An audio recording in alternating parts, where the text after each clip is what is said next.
Reese's. Really working, actually. Reese's. I'm on to something. Reese's. Orangutans. They're beautiful, playful, and majestic, and disappearing. Every day, as many as 20 orangutans vanish. They starve to death when their homes are destroyed, or are killed when they stray into villages in search of food. International Animal Rescue is fighting for the survival of the critically endangered orangutan. But we can't do it without you. Please visit internationalanimalrescue.org and help us save orangutans before it's too late. That's internationalanimalrescue.org. Better sleep gives you the energy you need to spend more time doing the things you love. Your sleep equipment helps you manage your sleep disorder and live a more active life, but it only works if you use it. Sleep equipment manufacturers recommend daily cleaning, and SoClean is a helpful complement to your daily routine. Join over 2 million SoClean customers enjoying peace of mind. Try SoClean risk-free for 30 days. Find out more at SoClean.com. Always follow the manufacturer's instruction. Prepayment required for risk-free trial. For contraindications and details, visit SoClean.com. Join me, Jeremy Greene of the Sportsocracy on ESPN Radio this Tuesday, 11 to 1 at Ingles and Candler with Boar's Head, celebrating 10 years of serving customers with the finest deli meats and cheeses. Stop by, have some samples, and register to win tickets to Carowinds. From the Ingles Studios, this is ESPN Asheville, WPEK, W225CJ Fairview, WMXF Waynesville, and iHeart radio station. I'm Christine Lisi. Chargers Pro Bowl left tackle Rashawn Slater expected to miss the rest of the season with a torn left biceps tendon, reports ESPN's Adam Schefter. The Chargers also dealing with injuries to quarterback Justin Herbert, edge rusher Joey Bosa, center Corey Linsley, and receiver Keenan Allen. The Eagles have moved up to join the Buccaneers as the co-favorites to win the NFC at Caesars Sportsbook. Eagles and Bucks at plus 360 currently. Philadelphia is now also tied with Tampa for the third shortest odds to win the Super Bowl. The Eagles, led by quarterback Jalen Hurts, are indeed tops in the NFC, believes ESPN's Ryan Clark. You're talking about this team, you're talking about the best football team in the NFC. And if you are having any early MVP conversations that do not include Jalen Hurts, you're actually not having the correct MVP conversation. That's real. That's how well this team is playing. That's how well this quarterback is playing. Ryan Clark on Get Up. ESPN's Todd Archer reports Cowboys receiver Michael Gallup will be inactive against the Giants on Monday Night Football, 8:15 Eastern, ABC, ESPN TV, and ESPN2. His return from a torn ACL waits at least another week. Think O'Reilly Auto Parts for all of your car care needs. We're close, convenient, and known for our guaranteed everyday low prices and excellent customer service from professional parts people you can trust. Stop by your local O'Reilly Auto Parts today. O'Reilly Auto Parts. Better parts, better prices every day. Two men, one journey to create a sports show unlike any other. Unfiltered, raw, and honest. The Savings and Fred Anderson Nissan of Asheville.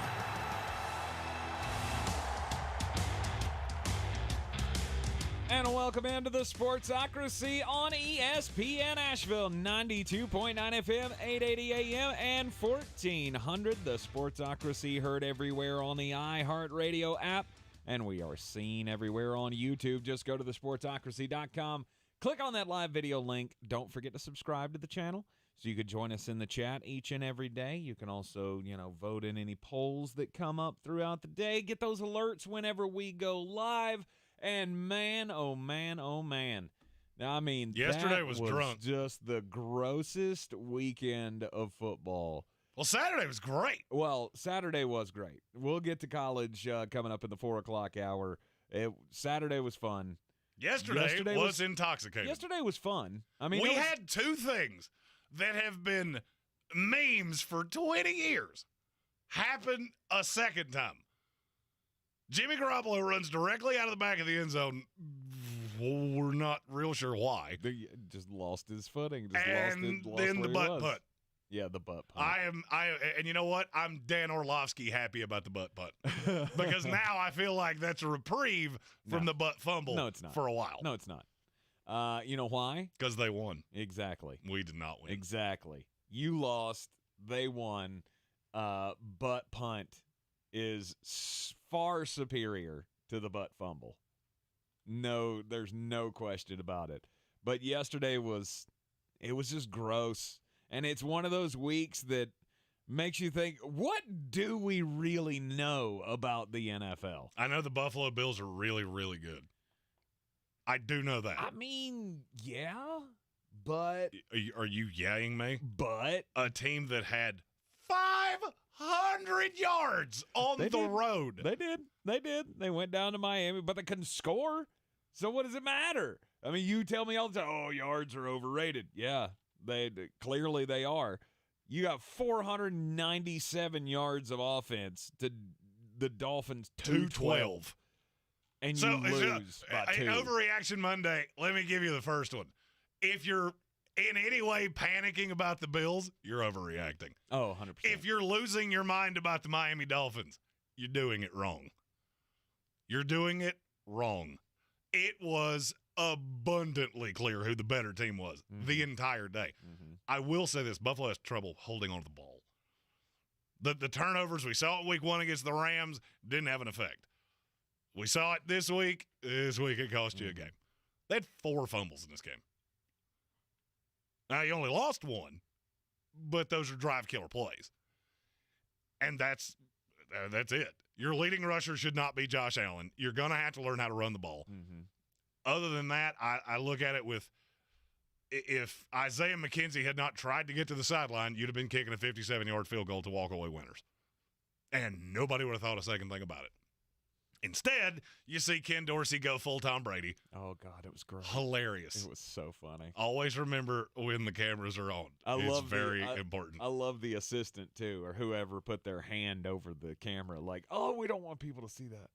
You do realize that was papers he was throwing, right? Yeah. Nobody put their hand over the camera. Oh, yeah, they did. Yeah, I've heard that, except for the fact you can see the lines on the piece of paper that go over it. That was Ken Dorsey losing his mind, and papers just go awry. Oh, but was it's just fine. Awful. It's fine. It's fine. It's fine.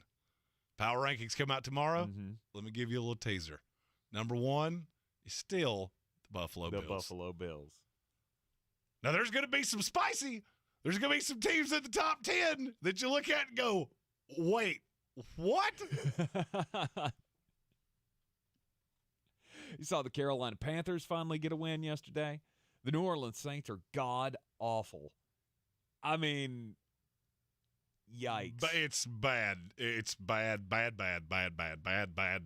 And I'm trying to, we were as wrong about the Saints this year as we were as wrong about the Cincinnati Bengals last year. No, we will never top that ever. The problem with New Orleans, Alvin Kamara has not been good. He was my RB1. Jameis Winston, was it great? No. You still threw for 350 yards. You really had very little resistance from the Panthers.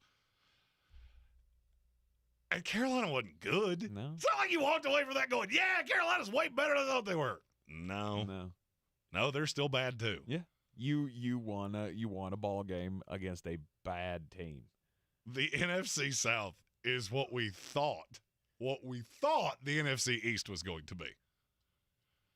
Just horror awful. The second place team in that division may win 6 games. It is entirely possible, and it may be the Atlanta Falcons. It could be. It very well could be. Between the Panthers, the Falcons, and the Saints, they're awful. Oh, and then the Tampa Bay Buccaneers, who can't do anything on offense. I mean, I get Chris Godwin and Mike Evans hurt, not playing, suspended, whatever the case is. A different dude gets hurt. Multiple dudes get hurt every week for this team. I was watching that game yesterday with the Green Bay Packers going, God, can we put the defense on the field just so we can score some points? It's like 2002 all over again. You ready to come to my side on Todd Bowles yet? Oh, he's awful. You ready to come to the Jets side? Jets fans looking right at you. I hate him so much. Oh, and it will get so much worse. Yeah. Oh, it'll get so much worse. Yeah. And when you're out there playing... Todd Bowles is like your loser brother that you think cannot irritate you any more than he already has, and then he calls you from county jail like, so I embezzled $50,000 from work. Could you come get me, please? Right. We'll get into everything from the NFL Week 3 coming up later on in the program. Obviously, Jeremy's going to have his pick for Monday Night Football tonight with the Dallas Cowboys taking on the New York Giants. And, name's on the door. So I'm going to celebrate this while I can. And the thing I'm going to celebrate is that the Florida State Seminoles are the best team in the state of Florida. Mm-hmm. The Florida State Seminoles. And look, I'm not telling you we're great. We're not. Right. We were up 14-0 really before the game started. That felt like the good old days to me. But Florida, you really struggle to score points because your quarterback is not good. Is not good. And then there's the U that got absolutely shellacked at home by Middle Tennessee State. They did. I want to say it again. They got absolutely shellacked at home by Middle Tennessee State. Uh-huh. When they couldn't score, like I was texting in our little chat, like, oh, Miami just pooed their pants down at the goal line. And then the very next play. 99 yards to the barn. Good night. They gave up 400 yards passing. Oh. And I'm going to give you the opportunity. You're the big Tennessee hater. Mm-hmm. Are you ready to come to my side yet? They're good. They're good. not just good. They're good. They're very, very, very, very, very good. Mm-hmm. Now they get a bye week. They don't have to play at night in Death Valley. That game's going to be at noon. And 3 weeks from now, you get Alabama in Rocky Top. Mm-hmm. And I'm going to be straight up honest with you. That's going to be more of a game than Alabama wants it to be. Oh, 100%. That will be more of a game than Alabama wants it to be. 100%. Alabama is not the is not the far and away team that we have. You expected them to come into every game and just boat race everybody. They're not that team anymore. They haven't been that team in 2 years. It's like people forget last year when they lost to Texas A&M. They struggled to beat Florida. Who else was it they struggled with? LSU and Auburn. Like, this is not the team that just boat races everybody. No. And when they face Tennessee, it's going to be a tough game. It will be a very tough game, and I hope to God Tennessee beats them. I kind of do, too. Why not? And at this point, root for the chaos, because that's what we're getting. And, in a week where I didn't get a lot right in the NFL.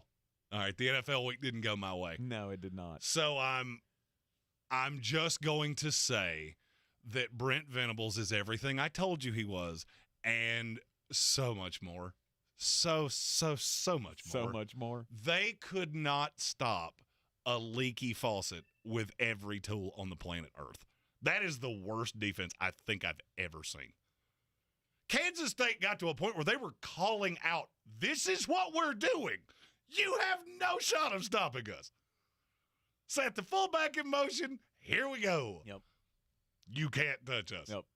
Kansas State, for the third time in 4 years, beats Oklahoma as an underdog. And twice in Norman. Yep. Yeah, you miss Lincoln Riley yet? Because you should. Oh, they knew they were going to. Oh, no, there were Oklahoma people that were, let L.A. boy go out to L.A. Oh, I know. Brent Venables is one of us. Oh, I know. Yeah, he's one of you. We had Bob Stoops on the floor of the State House talking about Lincoln Riley didn't build Oklahoma football. It's still going to be great after he's gone. Yeah, okay. Lincoln Riley didn't build it, but Brent Venables is just doing a whale of a job tearing it down. Right. You are in the Sportsocracy here on ESPN Asheville, 92.9 FM, 880 AM, and 1400. Unpacking what happened in the NFL yesterday. Up next. When I finally drove the old car into the grave, I knew there was only one place I was going to go. Fred Anderson Nissan of Asheville, home of the family plan. And yes, they treat you like family. I went in, told them what I was looking for, told them my budget, and in no time, I was signing the paperwork on my certified pre-owned vehicle. They have the area's largest selection on quality pre-owned vehicles and certified Nissans. They go through a 167-point inspection, so you know it's not going to let you down. They gave me the Carfax report, so I know the history of my vehicle. And the Fred Anderson family plan gives me things like oil changes and car washes and loaner cars if I have to have major work done on the car in the future. For me, buying a car has always been an intimidating thought. But the folks at Fred Anderson Nissan of Asheville made it super easy. Don't be like me. Don't wait till the last minute to get a deal done. Go to AndersonNissan.com or stop by the showroom at 629 Brevard Road. And don't forget to mention we sent you from the Sportsocracy and get a $250 bonus on your trade-in at Fred Anderson Nissan of Asheville. Are you ready to tackle your banking needs? Home Trust Bank's team of expert advisors and lenders want to be your teammate. We want to hear your story, learn your aspirations, and assist you with financial needs, and provide options that are tailored to you. With a wide range of personal, mortgage, and commercial services, you will discover all your banking needs under one roof with a local and personalized touch at Home Trust Bank. Score big with Home Trust Bank. Ready for what's next. Member FDIC, Equal Housing Lender. Better sleep gives you the energy you need to spend more time doing the things you love. Your sleep equipment helps you manage your sleep disorder and live a more active life, but it only works if you use it. Sleep equipment manufacturers recommend daily cleaning, and SoClean is a helpful complement to your daily routine. Join over 2 million SoClean customers enjoying peace of mind. Try SoClean risk-free for 30 days. Find out more at SoClean.com. Always follow the manufacturer's instruction. Prepayment required for risk-free trial. For contraindications and details, visit SoClean.com. Here's another remarkable success story from QC Kinetics. This one from Chad, who hurt his knee at the gym one day, and it just kept on hurting for months. From my high school football and wrestling days, I already had a little bit of damage in there, but this just sent it over the edge. Chad tried traditional treatments with no improvement when he turned to the non-surgical regenerative treatments at QC Kinetics. It was really fascinating how they did their work, and the science behind it was very intriguing, and it works. Extracting the cure out of my own body blew my mind. It's like I'm brand new again. It was fantastic. That's because the QC Kinetics natural biologic treatments use your body's own healing power to restore damaged tissue in your hips, shoulders, back, and knees, providing long-lasting relief. Now I'm back at the gym. I'm 100%, feeling great. If you're tired of suffering with pain from arthritis or injury, call QC Kinetics now for a free consultation. Call QC Kinetics, 828-333-9517. That's 828-333-9517. 828-333-9517. They say everyone has a story to tell. Well, no one tells stories better than Audible. It's the home of living your best life, intriguing true crimes, and celebrities you love like John Hamm, Kerry Washington, and Kevin Hart. It's the home of new worlds, old worlds, and ways to make a better world. Audible, the home of storytelling. Audiobooks, podcasts, and originals. Start a free trial at audible.com.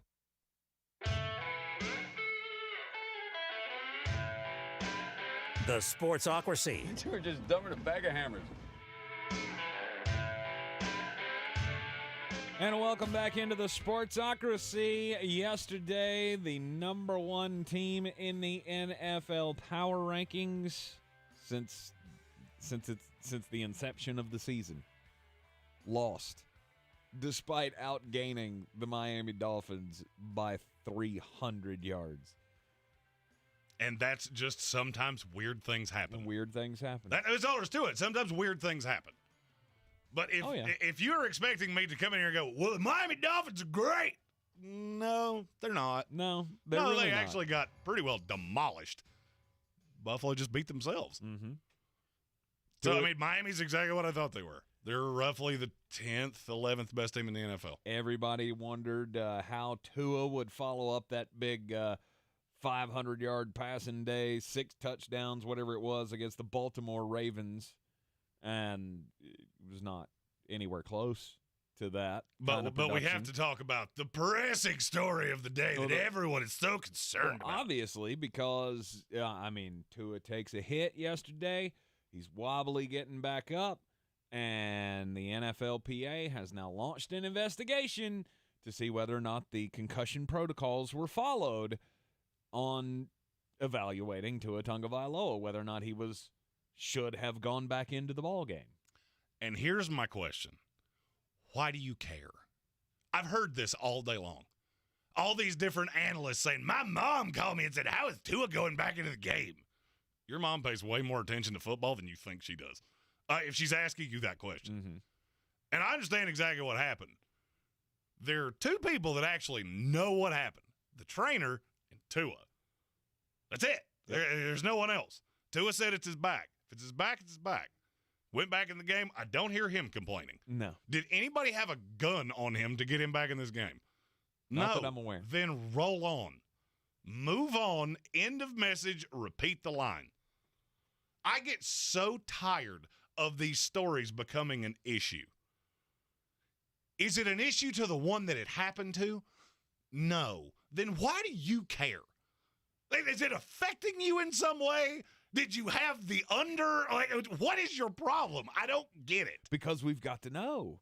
We've got to know, did they follow the protocols? Because if not, that's just another Miami Dolphin screw-up. I guess. To me, I don't care. Like, it would be one thing if, Tua couldn't lift his arms or something and was just completely dizzy and Mike McDaniel just kicked him in the tail and said, get your ass back out there, we need you. Yeah, that would be a different story. This is not how it happened. But the NFLPA, we got to make sure. And I'm going to be honest with you, Patrick Holt, there have been a slew of great comments, but Patrick Holt had the one that is exactly where I was getting ready to go as somebody that's had more than one concussion. If he had one, you would have known it with ample time left in the game. Mm-hmm. I promise you. Mm-hmm. If it was bad enough that it turned him into old warbly legs, and that was what it was, you'd have known. Trust me, I've been there, done that, gotten the T-shirt. There is no way you would have taken another blow to your head after that without feeling like somebody had just driven a railroad spike through your forehead. I mean, is the prevailing thought here that Tua's lying? That when Tua said it was his back and when he hit because he had done it on 2 consecutive plays, mm-hmm.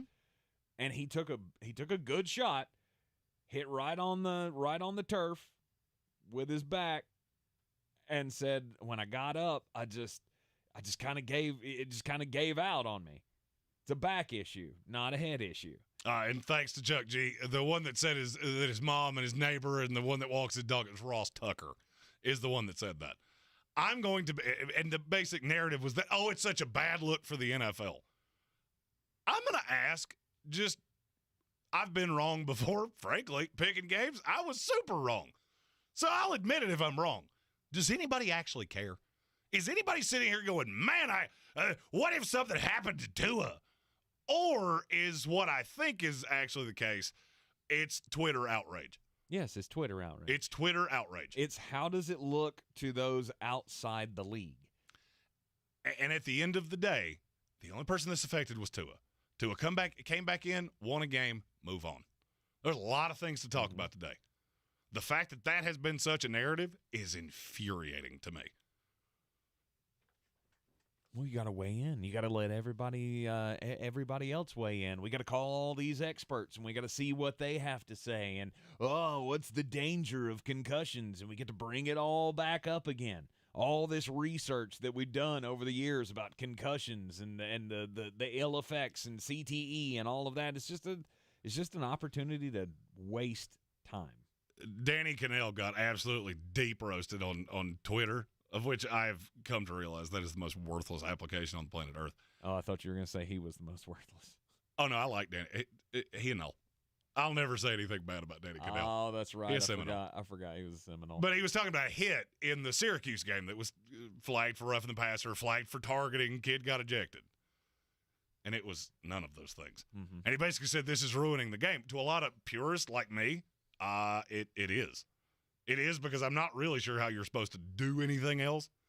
And nobody ever wants to answer that. Mm-hmm. Just, we got to make sure we protect the quarterback. You're doing plenty to protect quarterbacks, I promise. Mm-hmm. He passed the protocol. Move on. Miami Dolphins is a big win. It's a big win. Now they're sitting in first place in the division. And everybody can get all excited. But just wait. Oh, give it time. Just give it time. Right, exactly. Time. It's one of Jeremy's favorite sayings. Give it time. Give it time. It'll all sort out. Don't throw the baby out with the bathwater. Right. Just let the bathwater drain, and we'll all be hunky-dunky. Right. They go to the Cincinnati Bengals in 3 days. Mm-hmm. I'm going to go out on a limb and say I'm going to aggressively be on Cincinnati. I hadn't made the pick yet. Don't even know what the number is. Mm-hmm. Not sure that I care. Really? Nope. An emotional high is that what it is? The emotional high. Well, you run into the week? letdown game, and you run into the fact of you should have run out of that stadium like a scalded dog because there's absolutely no reason you should have won this game. None. You did nothing to win it. You did everything to possibly lose Correct. And look, if you think that you're going to be able to win games gross like this,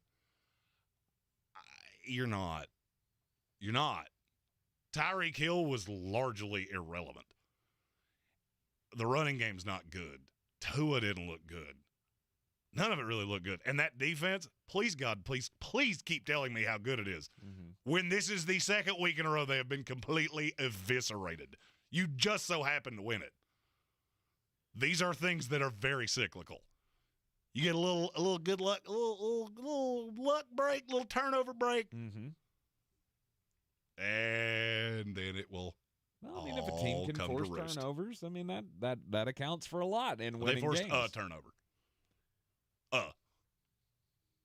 This was more. I'll be honest with you. I walked away from it going, Ken Dorsey probably has a lot of things he would like back from this week. Probably has a lot of things he would like back. Mm-hmm. Leslie Frazier probably had several things that he would like back from this week. It's going to happen. You're missing 2 Pro Bowl safeties. You're missing just a slew of players. Mm-hmm. I take 0 from this. Not backing off of the Buffalo Bills as the best team in the league. Lord, no. Not backing off that Miami is a good team. I never said they weren't. Team. I never said they weren't. Right, but I'm saying everybody else has jumped to, oh my God, now they're the Super Bowl You'll favorites. see them in the top 5. No, I promise you when power rankings come out tomorrow, you'll see them in the top 5, and I'm going to sit back and laugh at that and go, that is going to age like cheese that you left on the sidewalk in Calcutta in the summertime. That is going to age terribly. Yeah. Like all those Chargers takes, apparently. Oh, yeah. Yeah, about that. Yeah, we'll get to that in just a little while here on the ESPN Asheville 92.9 FM, 880 AM, and 1400. Just what to make of the NFC, though. Because yesterday we had the Packers and the Bucks, which was not a fun game to watch unless you like defense, which I like defense. So, it was fun for a little bit. But then you had the 49ers falling to the Denver Broncos in an 11-10 ball game. It wasn't good. We'll talk about it up next right here on ESPN Asheville. This is your Exergen Temporal Scanner weather forecast on ESPN Asheville. Cooler air in for us as we head through midweek. Mainly clear skies tonight. Temperatures all the way down into the middle part of the 40s. Lots of sunshine for us tomorrow. Still a bit of a north to northwest breeze at times. Tomorrow highs middle to upper 60s. Wednesday mix of clouds and sunshine and cool. High temperatures again middle 60s. Clouds increasing Thursday mid 60s. Rain in the forecast Friday and into the weekend. I'm meteorologist Ken Boone at the Weather Channel. This report is sponsored by Taco Bell. Your burrito prayers have been answered. Taco Bell's double steak grilled cheese burrito is back with that juicy steak smothered in nacho cheese with a 3-cheese blend that's grilled on top. At participating U.S. Taco Bell stores for a limited time only. Hours and participation vary. Double the steak claim as compared to the steak quesadilla. You wash your hands and brush your teeth, but what about your nose? How do you clean your nose? With Navage. Navage pulls saline in one nostril, around the back of the nose, and out the other nostril, flushing out allergens, mucus, dirt, and germs, and it's why nose cleaning is the next evolution in daily personal hygiene. People try Navage for lots of reasons: sinusitis, allergies, snoring, things that make it hard to breathe through your nose. But over time, they also find that cleaning their nose makes them feel better, a lot better. Nearly 3 million Navage users have written more than 100,000 reviews, averaging 4.7 stars, saying things like, best product I've ever used, and amazing, I love my Navage. That's because Navage helps you breathe better, sleep deeper, and snore less. But the biggest payoff is improved health. Here's the key point. Navage is good personal hygiene, and it's going to help you stay healthier. At Walmart, Walgreens, CVS, Rite Aid, Bed Bath, Target, and online. Navage, Navage. Clean nose, healthy life. For more information about contests on the station, log on to espnavl.com. I believe real estate isn't about properties. It's about people. I am Clarissa Marshall with eXp Realty, serving all of Western North Carolina. Navigating the home buying and selling journey can feel overwhelming at times, and that's why having an agent who cares about you and your needs is key. I'm a native of Western North Carolina, and I close over a home a week. I'm an expert in the market, pricing my sellers correctly to net you the most money, and working as a skilled negotiator for my buyers. Please give me a call today at 828-774-6343 to set up a complimentary market analysis. Since man created roads, they've been looking for ways to get off-road and vehicles to take them there. That's where Outlaw Off-Road comes in. A premier off-road center for Jeeps, trucks, and SUVs with a complete lineup of off-road and overland services, including maintenance and repair to make your vehicle all that it can be. Check out their location right here in Western North Carolina at 85 Avery Creek Road. Call them today at 828-974-8480 or visit them on the web at theoutlawoffroad.com. The season we've all been waiting for is here. No, not that one. The season of the Big Orange Tent is underway in Western North Carolina. The area's largest selection of Halloween costumes, decorations, and accessories is at the Big Orange Tent at the Asheville Mall. Halloween Express is your one-stop shop for adult and child costumes, superheroes, horror icons, inflatable suits. You can find it all under the Big Orange Tent at the Asheville Mall. 10 to 8 Monday through Saturday, 12 to 6 on Sundays. At Ingles Weather, we're celebrating Friday night rivals, televising college basketball games, bringing the Fan Fest to semi-pro soccer, or taking you out to the ball game at your minor league park. It's all in the bag. Ingles, low prices, love the savings. Boy, you must be outside your mind. The Sportsocracy. Just a bit outside. He tried the corner and missed. 1951.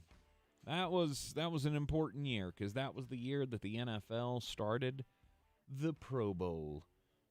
And while it may have meant something back then, over the years, the Pro Bowl has come to mean absolutely jack squat. It's awful. It's the worst all-star game in all of sports. It's absolutely the best terrible. sport has the worst all-star game. Yeah. The Pro Bowl is often that exhibition that nobody cares about. Nobody wants to watch it. I've been saying for years the only thing that I like about it is the skills competitions. Well, guess what? The NFL finally realized that's the only thing anybody cares about. Nobody wants to go out there and see, guys like Ray Lewis just tapping guys. Just a boop them right on. Just a boop you right on your nose. And you're down. Yeah. You're down now. Yeah. Right there. So there will be a Pro Bowl game. There will be multiple games. They are now referring to it as the Pro Bowl Games. And the Pro Bowl Games will be a week-long event that will be showcasing all the AFC and NFC stars in various skills competitions, and there will be a flag football game at the end of the week. I'm all in for the flag football game. Mm-hmm. I have one request. What's that? Bring back the quarterback challenge. And they should. It was the best. Yes. And do you know who else probably knows that? Peyton Manning. Peyton Manning. The fact that that's who you called to fix this, good for you, Roger Goodell. Exactly. Peyton Manning and his Omaha Productions Company are going to be going to help shape the programming for the Pro Bowl games. They will take place in Las Vegas on February the 5th, the flag football game. And all of that week, we will have all of the different skills competitions and various things. It says both skills and other competitions. So, I mean, we could see some like, what was that show that used to be on the Battle of the Stars on ABC where they did like tug of war and who knows what else they're going to come up with. I'm all the way in for this. It's about time that the NFL realized no one cares about your Pro Bowl. Nope. The players don't want to play in it. In the coronavirus year, when they decided not to have it and went to doing video games, the viewership didn't change. It did not change. Nope. The same amount of people watched dudes play video games as watched the actual Pro Bowl game year over year. And I can't wait. I want to see what Peyton Manning comes up with. Oh, I think it's going to be fantastic. For all of these. I think it's going to be fantastic. It was really the biggest drawback of the NFL, and they went, fixed it. Mm-hmm. I'm surprised it took this long to do it, though. Now, there is something that I am not surprised that this is how it ended. Last year at the Super Bowl, we got Dr. Dre, Snoop Dogg, Eminem, Mary J. Blige, Kendrick Lamar, 50 Cent. Greatest halftime show of all time. Yeah. I said before it was over, you mark my words, the one next year will be a colossal disappointment. And in true NFL fashion, they have not disappointed me. It's Rihanna. It's going to be great. This is a theoretical question. How many football fans do you know that you're just riding around just jamming to Rihanna? You're one of them, aren't you? You're one of them, aren't you? I know. You're Me. Just under my umbrella. Just Ella. A. I will admit it's better than apparently who she beat out. Oh, if God. it had been Taylor Swift. See, that was the first one I saw. Breaking news, Taylor Swift's going to be the halftime show. And I went, oh, I am Seacrest out. Like, this will be the first halftime show that I just refuse to watch. I watched Lady Gaga. I watched Katy Perry. I refuse to watch Taylor Swift. I would have, I mean this. If it had been Taylor Swift, when it came on, I would have gone and sat in my car to keep me away from watching it. Absolutely. The last thing I want to hear at halftime of the Super Bowl is a very mediocre talent. You heard me. I said it, and I will defend it. Singing about all of the letdowns in her life. Despite the fact that she's a multimillionaire. Yeah, I did. No, thank you. I'm not holding her back. Her music is just ear broccoli to me. And Rihanna, not far off of that. But to me, it gets to a certain point where I don't care. I don't care about your latest breakup. Okay? No. Sorry, Tay-Tay. But I do not care. You live in the lap of luxury. There is no amount Stop telling me how bad your life is. Exactly. And you know what the chat just said to what you just said? What? Haters gonna hate. Hate. Yeah. And that is what I'm going to do with the Super Bowl halftime show. Look, I am a big Rihanna fan.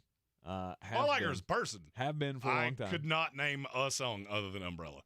And the only reason I know that one is because I heard it so many times, and I grew to just genuinely hate it. She's got this one song out with her and Kanye and Paul McCartney that is really good. And when I heard this, I thought, well, this is perfect.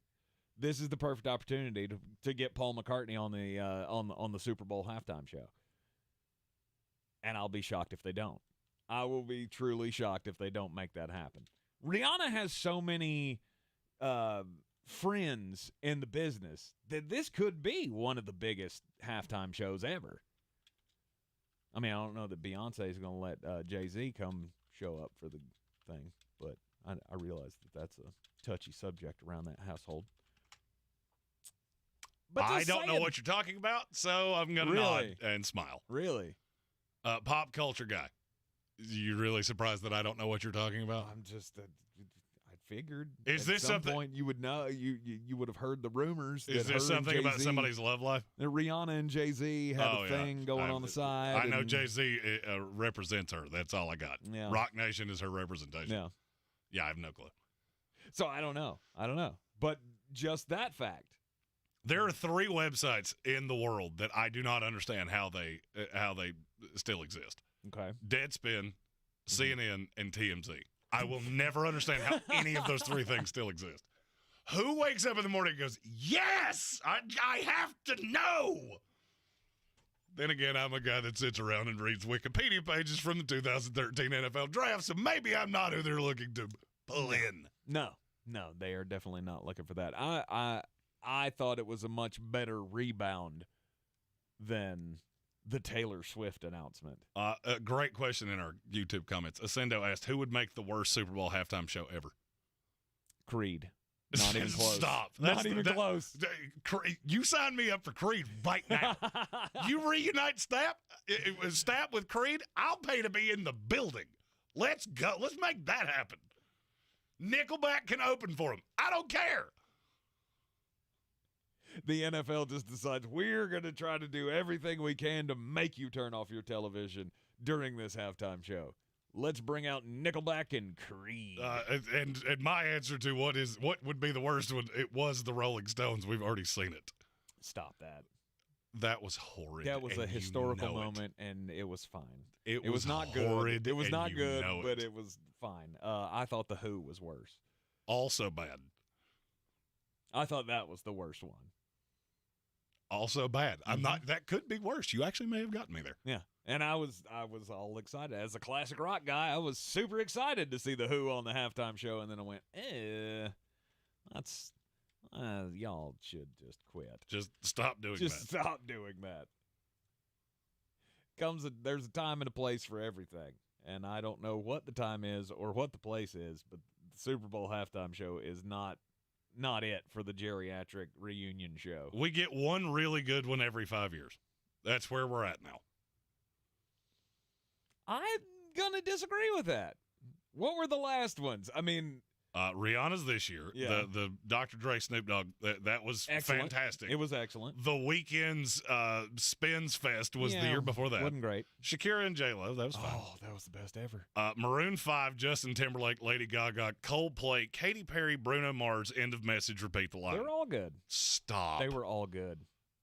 Every one of those you just mentioned were You good. know, there are times that I'm completely convinced that you are a 70-year-old man, and then there are times that I'm convinced you're a 14-year-old girl. And I cannot figure out the dichotomy of those two things. I'm sorry.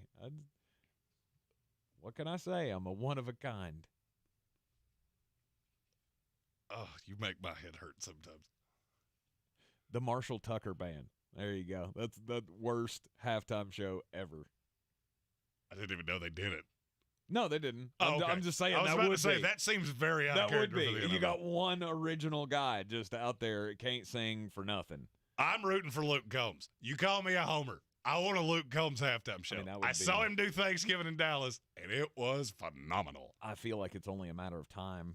I agree. Before that happens. I agree. I mean, again, if we are at the point, and I said this last week, I wasn't aware that we were at the point where we were airplane watching for Luke Combs. But if we're at that point, he will be doing a Super Bowl halftime show very, very soon. And I personally cannot wait. You can look for that in the 2024 Super Bowl halftime show. Luke Combs, they will make it happen. There's no doubt about it. All right, so yesterday we had the Packers and the Bucks on America's Game of the Week. And it was not America's Game of the Week. It did not. It was America's Sludge Fest of the week. Yeah, it did not live up to the – I mean, immediately I was super scared because you kept saying all week long, oh, the Green Bay Packers, they're just like a dog with the pill, and they're boop, boop, boop, and they're just going to shove it down your throat. And it started out that way. It did start that way. It started that way. It was 14-3, like super quick, and I went, "Oh no, I am going to have to walk into the worst." Situation. You were a half away from having to call in sick today. Oh, absolutely. And then what happened? Tom did what Tom does. Yeah. The problem is Tom doesn't have enough around him. Because you cannot average 2.4 yards a carry and expect to have any form of a balanced offense, which Todd Bowles is going to force you to do. Mm-hmm. It doesn't matter if it doesn't work. He will keep doing it. Ask me how I know. Right. You've seen it with your New York Jets, and you've been trying to warn me, and I've told you time and time again, I'm not happy. I'm not happy that Todd Bowles is the coach of this team, but here we are. But there are things to walk away from both teams.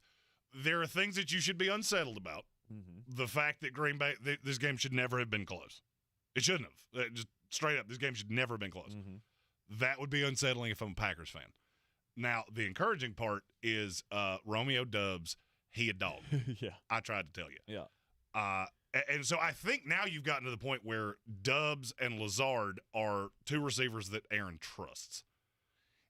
And I think you saw part of it yesterday. He's got to have two of those guys. He's always trusted Randall Cobb. It's just the problem is I think right now Randall Cobb would run a 40 somewhere in the high sixes. The tunnel screen he caught, I will never understand how somebody did catch him. Because it looked like it took him 5 full minutes to get 40 yards. Mm-hmm. if I'm Green Bay, I'm walking away going, we couldn't really run the ball any worse than we did yesterday. They completely stymied us, completely made us one-dimensional. The defense held up even after Jair Alexander went out. I would be encouraged by that. Mm-hmm. Now, conversely, if I'm Tampa Bay, I should never have been close. This should have been 28-3 because they outplayed me that badly for 3 quarters. Mm-hmm. We could do nothing offensively. And yet, with a comical roster of receivers, Tom still found a way with 11 seconds to go to be going for 2 to tie this ball game. Because he's Tom Brady. Because he is the greatest of all time. Because he is just so cerebral. Like, I can't stretch the field for anything. They had 3 passes yesterday that were over 20 yards. Mm-hmm. 3 of them. Now, he only connected on 1 of them. But you couldn't do anything because you had Brashad Perriman and Scotty Miller and Russell Gage and Jalen Darden and Cole Beasley and just the grossness. The defense should be encouraging. Oh, God. But I'm telling you right now, it's not going to be consistent. Yeah, maybe not. Maybe it won't be consistent. But I was very inspired by looking at the defense being able to get pressure on that offensive line of the Green Bay Packers, straight up the middle, on the sides. It did not matter. Joe Tryon-Shoyinka had a couple of huge plays down the stretch of the game. Logan Hall was getting in the backfield. Carl Nassib was getting back there. I mean, the pressure was amped up. And it was the first game that I looked at and I went, now see, that is what you tried to sell me that Todd Bowles is. That's what you this defensive genius. That's what you've tried to sell me. I saw it yesterday. Now, I'm also going to give you the opportunity to air your grievances. Go full Frank Costanza, a Festivus for the rest of us, about your inability to get a play call in. Oh, my God. How on the planet Earth? I didn't think Todd Bowles could actually shock me. I didn't think any incompetent thing that he could possibly do would shock me. And yet, the one play, there is no excuse for you to not be able to get in. And I know what you're about to say. In Leftwich, the one that radios in the place. Mm-hmm. At the end of the day, the head coach has the call sheet, and there is one play that you've got circled that's your 2-point conversion play. Todd Bowles could not know the offense, and he should still be able to radio in, this is the play. But they ran we all know. But that's the thing. They ran it. They ran the play and had the penalty. Like, who changed the call? Was it Tom that changed the call? Or was it the coordinator that changed the call? Or was it the head coach that changed the call? Because they were out there, they were lined up, and 3 seconds before the play clock is getting ready to expire, they tried to change the damn play. Like, you've been doing this for, you got 30 seconds to do this every play, and this is when you decide to change the play? It made absolutely 0 sense. Yep. And that's that's the death by 1,000 paper cuts. I said that probably 10 times yesterday. We're at Village Porch. Great day. I was there. Tank missed out yesterday, but it was a great day. Thanks for all that came out. Stephen Dow. We had just a grand old time. Mm-hmm. And we will be back this Sunday for another full day of NFL football. Yes, indeed. 51 North Merriman Avenue. Yes, indeed. I said that no less than 10 times. Mm-hmm. This is what used to drive me insane about Todd Bowles' run Jets teams. It is death by 1,000 paper cuts. There's no one thing you point at and go, we do this poorly. We do everything fine, but then there's that one just mind-bogglingly bad decision, mismanagement bungle. And that's exactly what happened on a 2-point conversion. And to me, that is the most unforgivable of all times for that to happen. Mm-hmm. Because that play was probably called in July. And maybe Tom checked it off. I'm going to say I doubt that. I highly doubt that. It makes me wonder. I want to know. I want to see somebody ask the question, who changed the play? Who decided to change the play 3 seconds before the play clock was out? Because if it was Tom, then that leads me to believe that, okay, maybe there is something to this whole Tom's head's not in the game. He's just not making the decisions quickly like he needs to. I mean, he was good yesterday. He was fine. He was fine. I mean, he was efficient. He was getting the ball down the field. The problem was we were in 3rd and 9s all day long because we couldn't run the ball. And we were doing that Todd Bowles thing where we'll hand it to Leonard Fournette twice. He'll get a yard on 2 plays, and then you're going for 3rd and 9. I mean, we converted like 3 third down conversions yesterday. Is the worst we've ever been.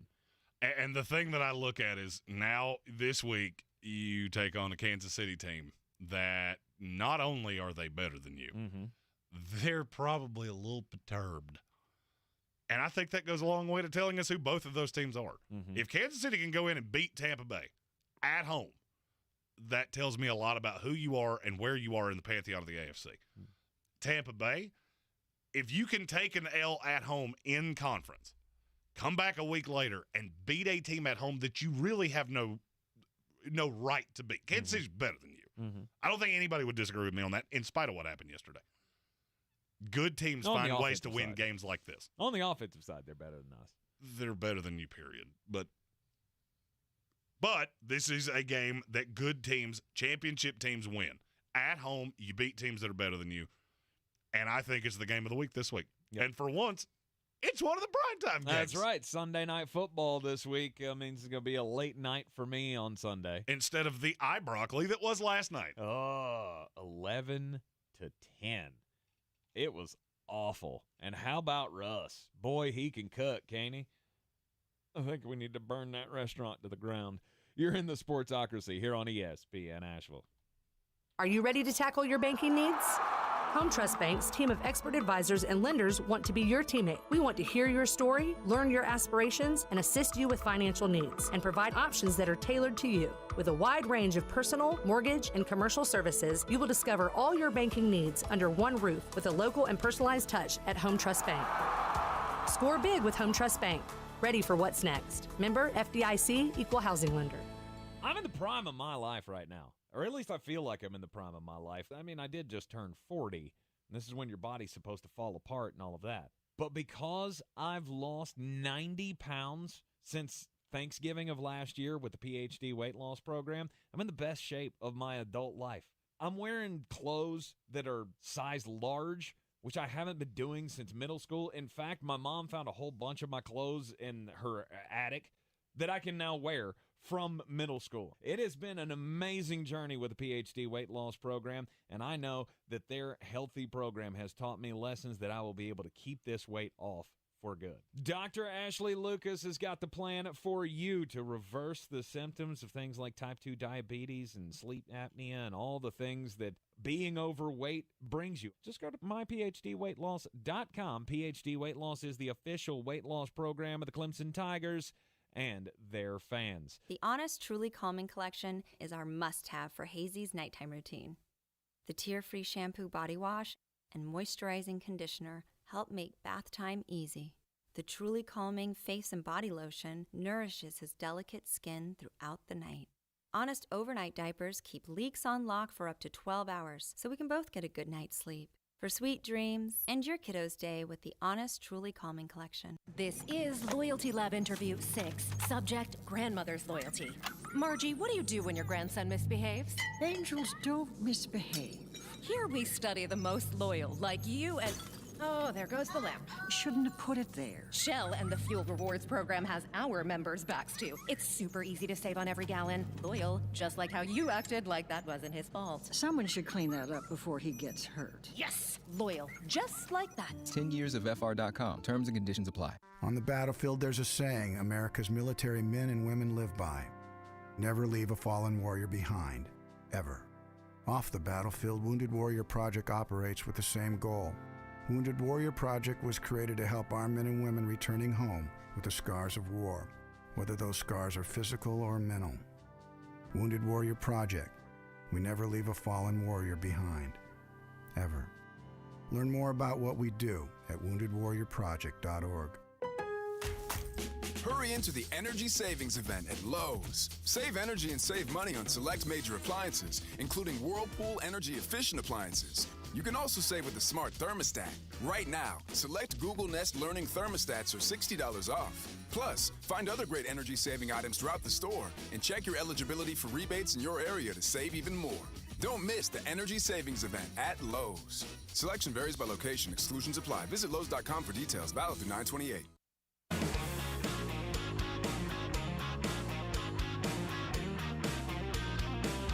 The Sportsocracy. Ice up, son. Ice up. So the San Francisco 49ers faced off against the Denver Broncos last night.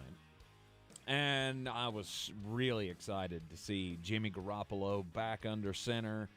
Couldn't wait to see what this was all going to look like. It was just going to pick up where last year left off. And it did not.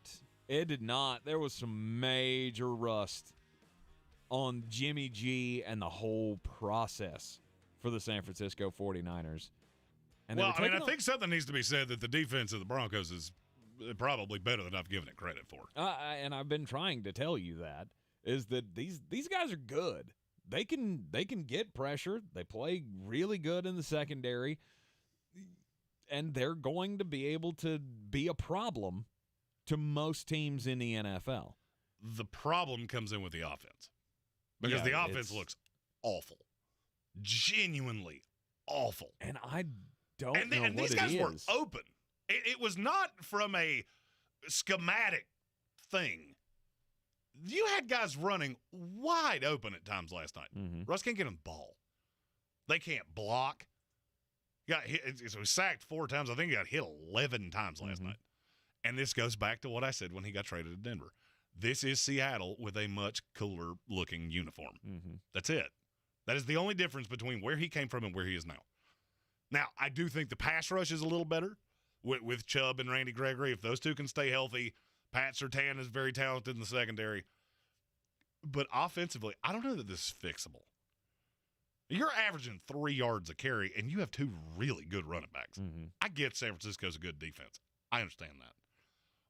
When push came to shove, you don't have a go-to. You don't have the push or the shove. And every single week, Russ falls in love with somebody. Every week. And that makes you really easy to game plan against. And I feel like that's going to start biting them. Mm-hmm. And it's not going to take all that long. You get the Raiders this week. We're going to let that one marinate. And in all reality, I could lump that in with the other 2. You're getting ready to play 3 very hungry teams right in a row, and I'm not sure you're better than any of them. I'm not sure you're better than the Raiders. I'm not sure you're better than the Colts, and I'm not sure you're better than the Chargers. The answer to that is I really don't know. Mm-hmm. This is 4 of the hardest teams in the NFL to figure out. The Las Vegas Raiders are not an 0-3 team. No. They're not. I don't think the Denver Broncos are a 2-1 team. You have gotten very lucky to escape with 2 wins. One, because you had an offense that just looked ghastly. And I think it's time to say with San Francisco, losing Trent Williams was huge. Yeah. That's when things really started to change. Mm-hmm. I'm not a running back guy. But at some point, you can't just throw anybody out there. It'll be fine. Right. I thought the offense looked disjointed. Looked like they were trying to force the ball at times to Deebo Samuel. I completely forgot George Kittle was on that field for a half. Mm-hmm. It was the Brandon Ayuk show at times. And I'm going to lean on what you said. It was rushed with Jimmy Garoppolo. Yep.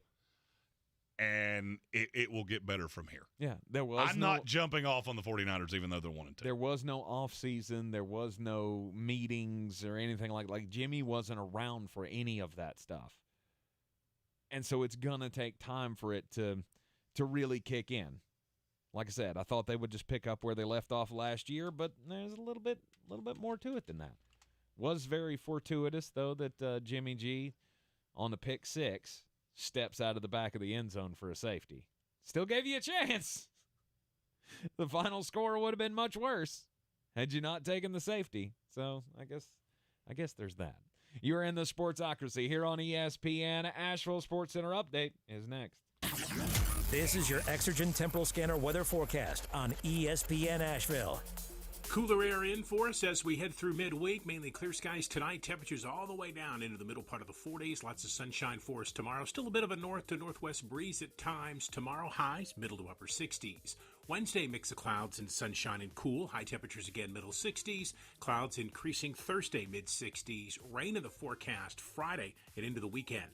I'm meteorologist Ken Boone at the Weather Channel. This report is sponsored by Taco Bell. Your burrito prayers have been answered. Taco Bell's double steak grilled cheese burrito is back with that juicy steak smothered in nacho cheese with a 3-cheese blend that's grilled on top. At participating U.S. Taco Bell stores for a limited time only. Hours and participation vary. Double the steak claim as compared to the steak quesadilla.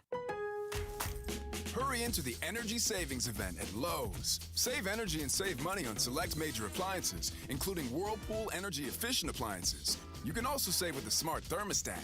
Right now, select Google Nest Learning thermostats are $60 off. Plus, find other great energy-saving items throughout the store and check your eligibility for rebates in your area to save even more. Don't miss the Energy Savings Event at Lowe's. Selection varies by location. Exclusions apply. Visit Lowe's.com for details. Valid through 9/28. This is Loyalty Lab Interview 6. Subject, grandmother's loyalty.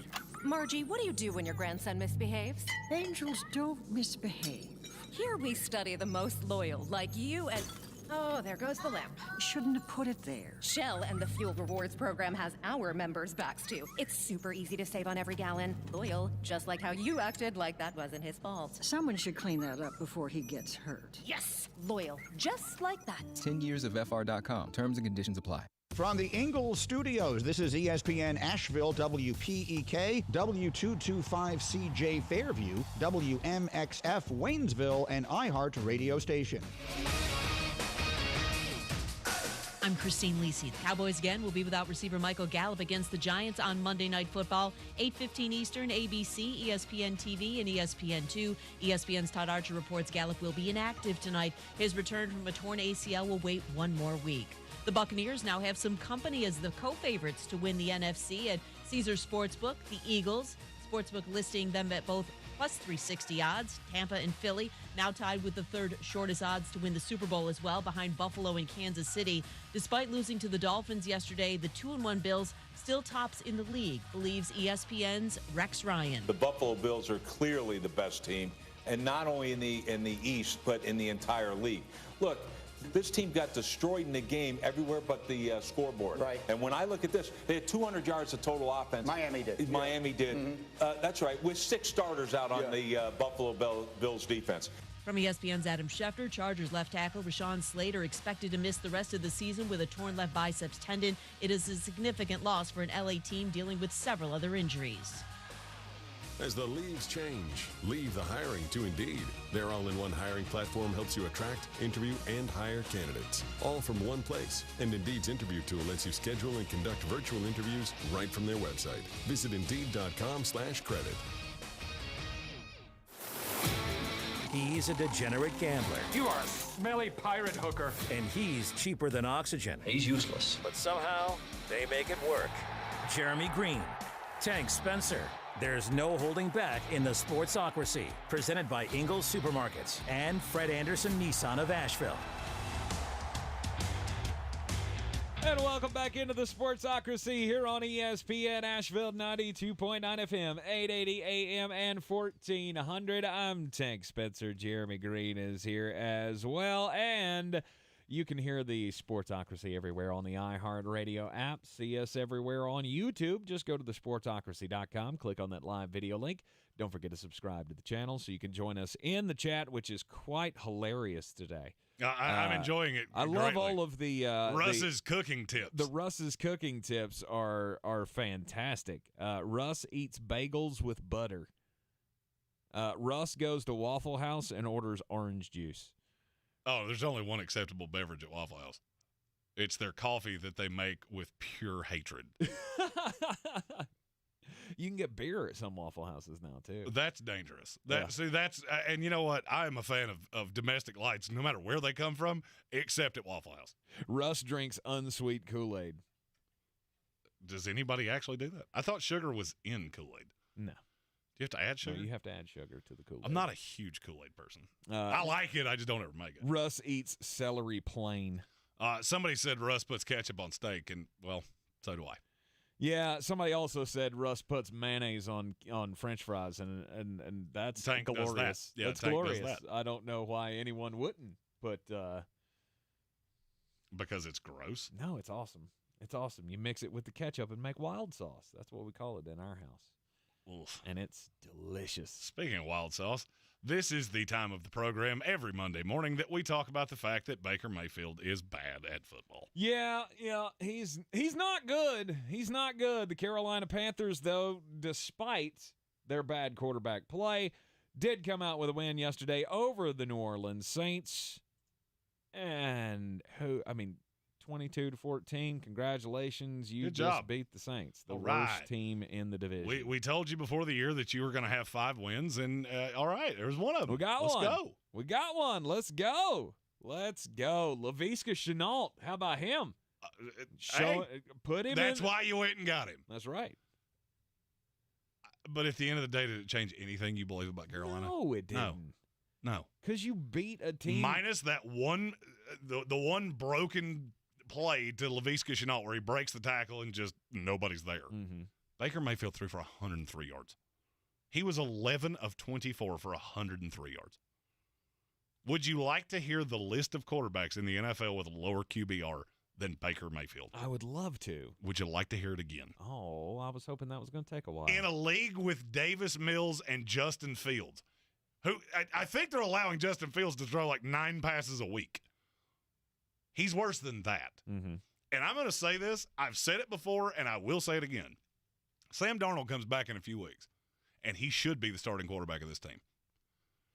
Because really, if you look at Carolina, outside of some very questionable play call and some really gnarly offensive line, it's not a bad team. Mm-hmm. It's not a bad team. The defense is fine. The defense did exactly what they were supposed to do yesterday. Forced turnovers, made bad Jameis come out, which I was shocked they allowed that to happen again, but it's Jameis Winston.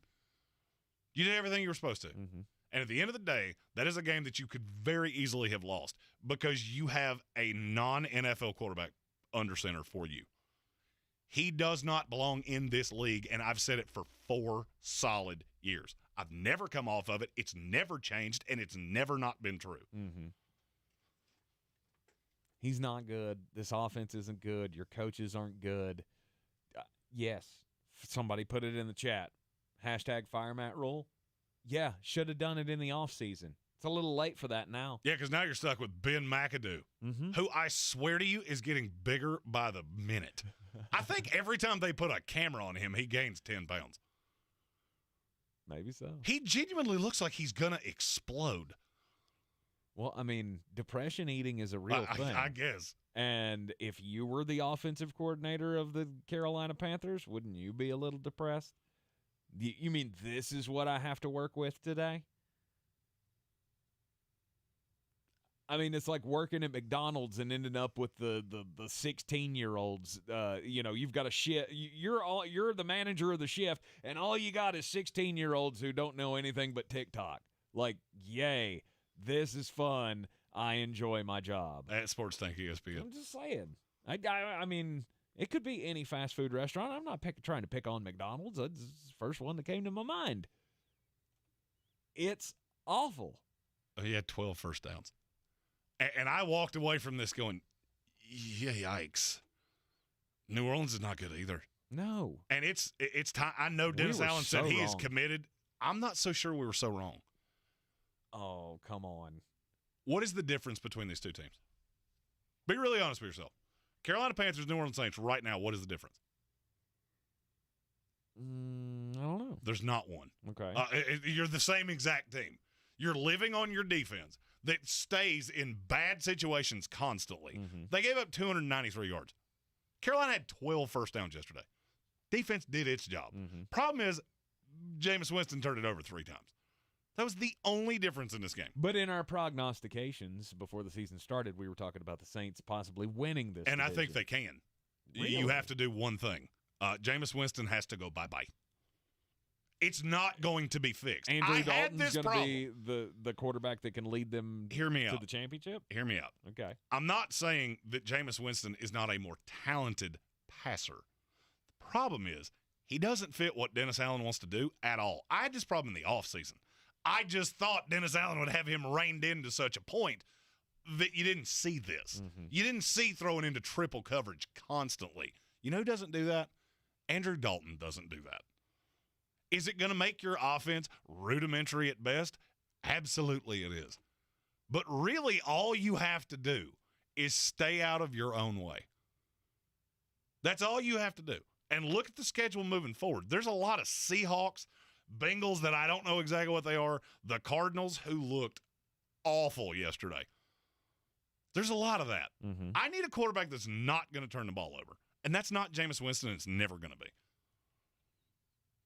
The good is good. Threw for 300-some-odd yards yesterday. The good's good. The bad's terrible. And the bad is what's going to make you a 5-12 football team if you're not careful. Oh, I think they're well on their way. Because I just don't know. I mean, at some point you would think that the coaching staff will go, okay, we can't do this anymore. Jameis, you're just a liability with the ball in your hands, despite the fact that you could throw for a whole bunch of yards. You can make it look good at times. You're putting us in bad situations. It's time to go to Andy Dalton. I wouldn't hate the move. I wouldn't hate the move at all. I thought the same thing you thought, that if you get good Jameis, which we only saw for a limited period of time last year, that this would be a contending team. Well, I mean, the problem with Jameis Winston is exactly what you've seen over the course of 3 weeks. 75% of the time works every time. Then there's that other 25% where it is just an abomination. It is just an assault on your eyeballs. And until you rectify that, none of it matters. None of it matters until you have figured out what to do with that. And to me, it's Andy Dalton. It would be one thing if you had to go to Ian Book. Then, okay, you know what? We'll deal with Jameis. Right. But you don't. You have a savvy veteran who can take care of the ball that you can turn this over to. But congratulations to the Carolina Panthers. It always feels good to win a rivalry game within the division, regardless of how it happened. Oh, yeah. And if you're a Panther fan, you should be happy. Kevin Vick, Adam Black, all the wonderful Panther fans that consume the show, you should be happy to a point. Alex asked the question after week 3, what are the prognostications now for the Carolina Panthers? Nothing has changed. Nope. This is still you lost a game that I thought you would win, and you won a game that I thought you would lose. Next week against the Cardinals. Good luck.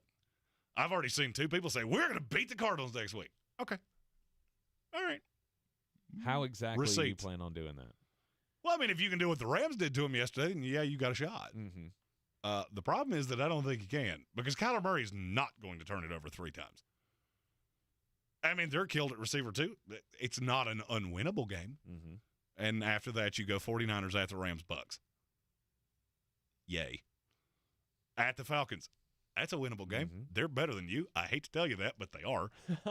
At the Bengals, Falcons again, Ravens, Broncos, Seahawks, Steelers, Lions. Were you a little more pleased with the CMC usage?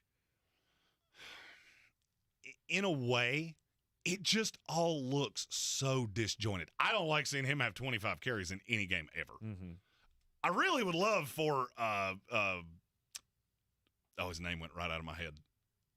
Ben McAdoo? Ben McAdoo. To understand that there is somewhere between 27 touches and 12. There's a happy medium in there. That's where you should be. Right. You haven't done it yet. Right. But one day you're going to get there, and it'll be fine. I wouldn't even I'm not even so concerned. I mean, obviously, that many carries in a game is quite a lot, and it puts us back in the same scenario that we used to talk about this team before they signed him to the big contract. You remember the use? We used to pound them for the usage. He was like 99% of snaps in his first 3 years in the league playing for the Carolina Panthers, and you just ran the wheels off of him. But you got to get him involved in the passing game. And I don't know if it's on Ben McAdoo or if that's just on Baker. Baker just can't check down. He can't. Well, I mean, I told you that when they signed him. Look for it. I said that has never been an element of his game. How many times have I told you that Kareem Hunt narrative, that he was such a great pass catcher? It's flat out not true. Mm-hmm. Flat out not true. And that's exactly what I see now. When is Christian McCaffrey at his best? My answer to that is when he gets the ball in space. Not running the ball out of the backfield, but when you can hit him on these screens and get him out in the open field, make him make dudes miss. Do not try to continue to run him 25 times up between the tackles. He's not built for that. He's not. And so you have to find a way to get him the ball, and I think there's a very honest solution to all of this. Start Sam Darnold.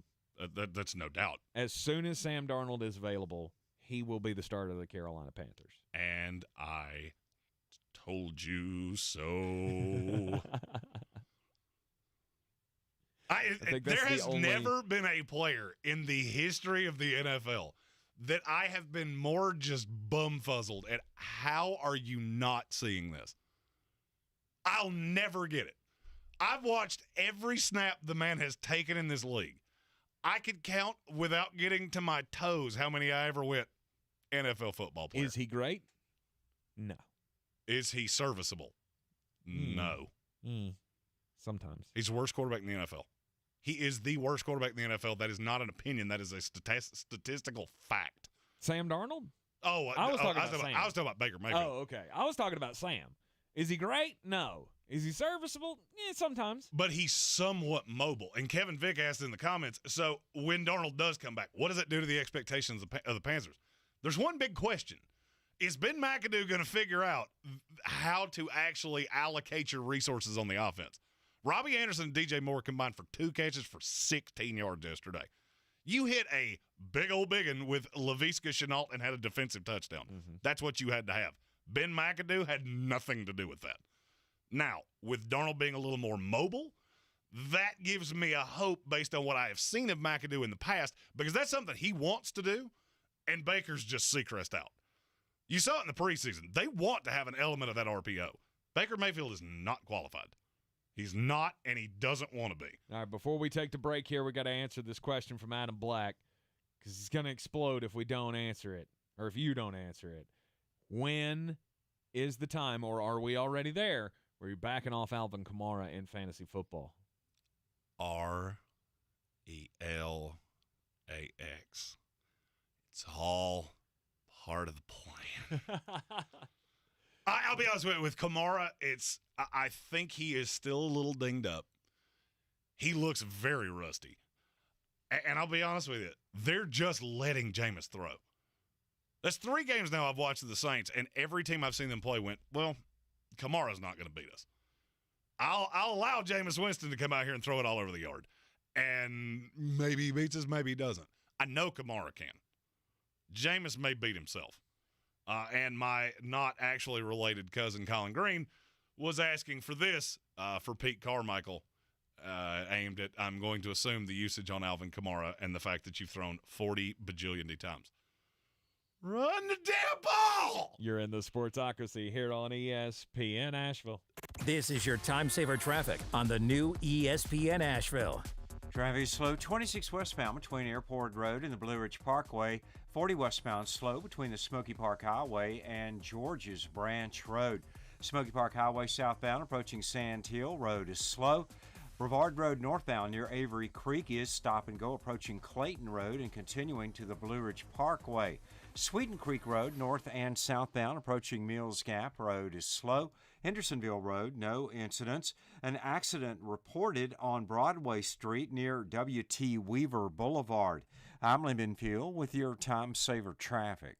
This report is sponsored by Taco Bell. Your burrito prayers have been answered. Taco Bell's double steak grilled cheese burrito is back with that juicy steak smothered in nacho cheese with a 3-cheese blend that's grilled on top. At participating U.S. Taco Bell stores for a limited time only. Hours and participation vary. Double the steak claim as compared to the steak quesadilla. You wash your hands and brush your teeth, but what about your nose? How do you clean your nose? With Navage. Navage pulls saline in one nostril, around the back of the nose, and out the other nostril, flushing out allergens, mucus, dirt, and germs, and it's why nose cleaning is the next evolution in daily personal hygiene. People try Navage for lots of reasons: sinusitis, allergies, snoring, things that make it hard to breathe through your nose. But over time, they also find that cleaning their nose makes them feel better, a lot better. Nearly 3 million Navage users have written more than 100,000 reviews, averaging 4.7 stars, saying things like, "Best product I've ever used," and "Amazing, I love my Navage." That's because Navage helps you breathe better, sleep deeper, and snore less. But the biggest payoff is improved health. Here's the key point. Navage is good personal hygiene, and it's going to help you stay healthier. At Walmart, Walgreens, CVS, Rite Aid, Bed Bath, Target, and online. Navage, Navage. Clean nose, healthy life. This is Loyalty Lab Interview 6. Subject, grandmother's loyalty. Margie, what do you do when your grandson misbehaves? Angels don't misbehave. Here we study the most loyal, like you and... Oh, there goes the lamp. Shouldn't have put it there. Shell and the Fuel Rewards program has our members' backs, too. It's super easy to save on every gallon. Loyal, just like how you acted like that wasn't his fault. Someone should clean that up before he gets hurt. Yes! Loyal, just like that. 10 years of FR.com. Terms and conditions apply. This fall, find everything you love listening to on Audible. From memoirs and true crime to celebrities and sci-fi. Audible is the home of storytelling, audiobooks, podcasts, and originals. Sign up for a free 30-day trial at audible.com. The season we've all been waiting for is here. No, not that one. The season of the Big Orange Tent is underway in Western North Carolina. The area's largest selection of Halloween costumes, decorations, and accessories is at the Big Orange Tent at the Asheville Mall. Halloween Express is your one-stop shop for adult and child costumes, superheroes, horror icons, inflatable suits. You can find it all under the Big Orange Tent at the Asheville Mall. 10 to 8 Monday through Saturday, 12 to 6 on Sundays. Roots and wings. The two greatest gifts any parent can give their kid. But when it's time for them to head off to college, there's also groceries, laundry detergent, notebook paper, ironing instructions, and futons that assemble with parts left over. At Ingles, we have all the comforts of home right around the corner. We know that life's biggest steps are best taken with faith and trust in the ones you love the most. Ingles, all the ingredients for family.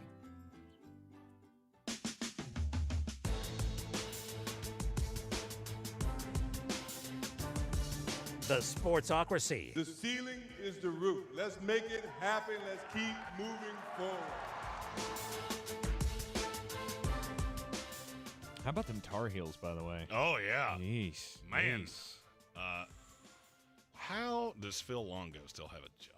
Yeah, that's a great question. Or Gene Chizik, for that matter. Yeah, Gene. Gene Chizik. Hey, I was having to revitalize the defense. We got some college talk coming up after the weird news, after the next commercial break. But continuing with the NFL, the weird day that was yesterday, as you had, like, New England showing some offense. T's and P's for Mac Jones, by the way. He's got a severe ankle sprain, apparently. And without Mac Jones, the New England Patriots are the same team they are with him. Yeah. Brian Hoyer. Yeah, they're the same exact. It's not going to really change anything. I re-referenced that meme of the elderly gentleman wearing the red shirt, holding another red shirt, going, "It's exactly what I wanted." You had snowfall in Vermont earlier last week. Derrick Henry time. Derrick Henry bouncing back with a big game against the Las Vegas Raiders. And the Tennessee Titans come up with the 24-22 win over the Raiders, and the Raiders fall to 0-3. And they're done like dinner. Are you off on the Raiders now? No, I'm not. I still like this team. I do too. I still like this team. I still like the pieces. I don't like your defense. I've never liked the defense. I mean, it's great that you got Chandler Jones and Max Crosby, and we can rush the passer sometimes. But the rest of it, I'm Seacrest out. Well, and it's a tale of two teams. The Tennessee Titans did exactly what they had to do. Was it pretty? No. But you have to adjust. And Josh McDaniels, through 3 games, has shown absolutely no ability to do that. It's Denver all over again. He has shown no – and I'm dumbfounded by that. You were this specific about the job you were going to take. And you just never run, ever. Mm-mm. I watched a ton of this game, and I continuously forgot that Josh Jacobs was even in the game. And he was effective when you gave it to him. But he can't help it. Josh McDaniels can physically not help just trying to chuck it all over the yard. And I have a theory on why. Okay. I think he's trying to prove a point of That his I way's was the better than genius. Bill's way? I was the genius that made all of the things go. We talked about that with Bill. We talked about it with Tom. We've not talked about it with Josh McDaniels. Mm-hmm. And watching what I saw yesterday on a team that had Devontae Adams, Darren Waller, and the definition of a bunch of dudes. Threw it 44 times. Mm-hmm. Threw it mind-boggling in mind-boggling situations. You lived behind the chains. Derek Carr's running for his life with a team that did not have Bud Dupree and did not have Harold Landry. He's still running for his life. And it doesn't matter when your offensive line's that because bad. everybody knows what you're doing. There is nothing about this offense that looks creative or revolutionary. And I'm going to be really honest with you. You better be glad Derek Carr's as good as he is. I overheard somebody say this yesterday while we were at the Village Porch, 51 North Merriman Avenue, which is where we watch football every Sundays. I heard somebody say Derek Carr is the most overrated quarterback in the NFL, and I audibly laughed out loud and went, do you realize how bad this would be without him? If it was not for Derek Carr, I can't actually say anything else has gone right. You bottled up Derrick Henry reasonably well. I mean, yeah, he got a lot of touches. He had a lot of yards. He scored a lot of fantasy points. Mm-hmm. He was not really dynamic. But the one thing that Mike Vrabel showed is, hey, look, I can actually adjust. Did you notice that Derrick Henry had 6 targets this week? Yep. That's a new little wrinkle. You don't see that very often. You know why? Because if you're going to line up with 3 down defenders against me and you're going to do this weird little hybrid thing, I have a gigantic running back, and all I have to do is get the ball in his hand, and you're up against it with me. Mm-hmm. Mike Vrabel is a good coach. He infuriates me more than practically any coach I've ever seen. Right. But he adjusted. I just want to hear you say it again. What, he's a good coach? Mike Vrabel is what? Is a good coach. Okay, good. I'm glad we can come back around to that. I was going to say I never said he was a bad coach, but I think I did about 500 times. Yeah, you did. Hate Mike Vrabel. Mike Vrabel's one of the worst coaches in the league. I think you've said all of those things. He's infuriating. But you did exactly what Josh McDaniels has to do. Mm-hmm. The problem now for the Raiders is that you're going to have to you put yourself in such a situation that you're going to have to win games that I don't know that you can. And this week you have the Denver Broncos coming to town, and if you lose, oh, good, you think it's allowed now? There are people calling for Josh McDaniels' head 3 weeks in. Mm-hmm. You do realize they haven't actually lost a game by more than a touchdown yet against 3 teams that either made the playoffs or should have last year. They've had one of the most daunting schedules in the NFL, statistically. Mm-hmm. But it's really unnerving that you have lost this many close games. And you're going to continue to. You will continue to lose these close games because, I mean, Josh McDaniels, just not a good coach. The fact Mac Hollins had had almost as many yards in one game as Devontae Adams has all year says a lot. Mm-hmm. It says a lot. I don't know what it was. I don't know if there's a disconnect with Derek Carr and his receivers, or especially Darren Waller. Like, Darren Waller has not. Mac Hollins had more yards yesterday than Darren Waller has all year. Oh, I know.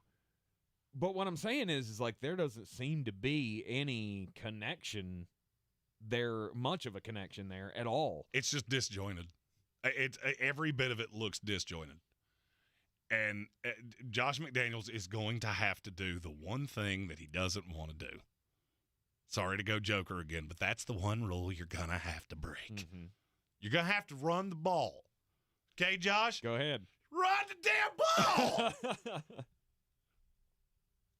It's mind-boggling how, and I don't know if it's ego. That's what I think it is. And I hadn't really formulated that opinion until I watched yesterday.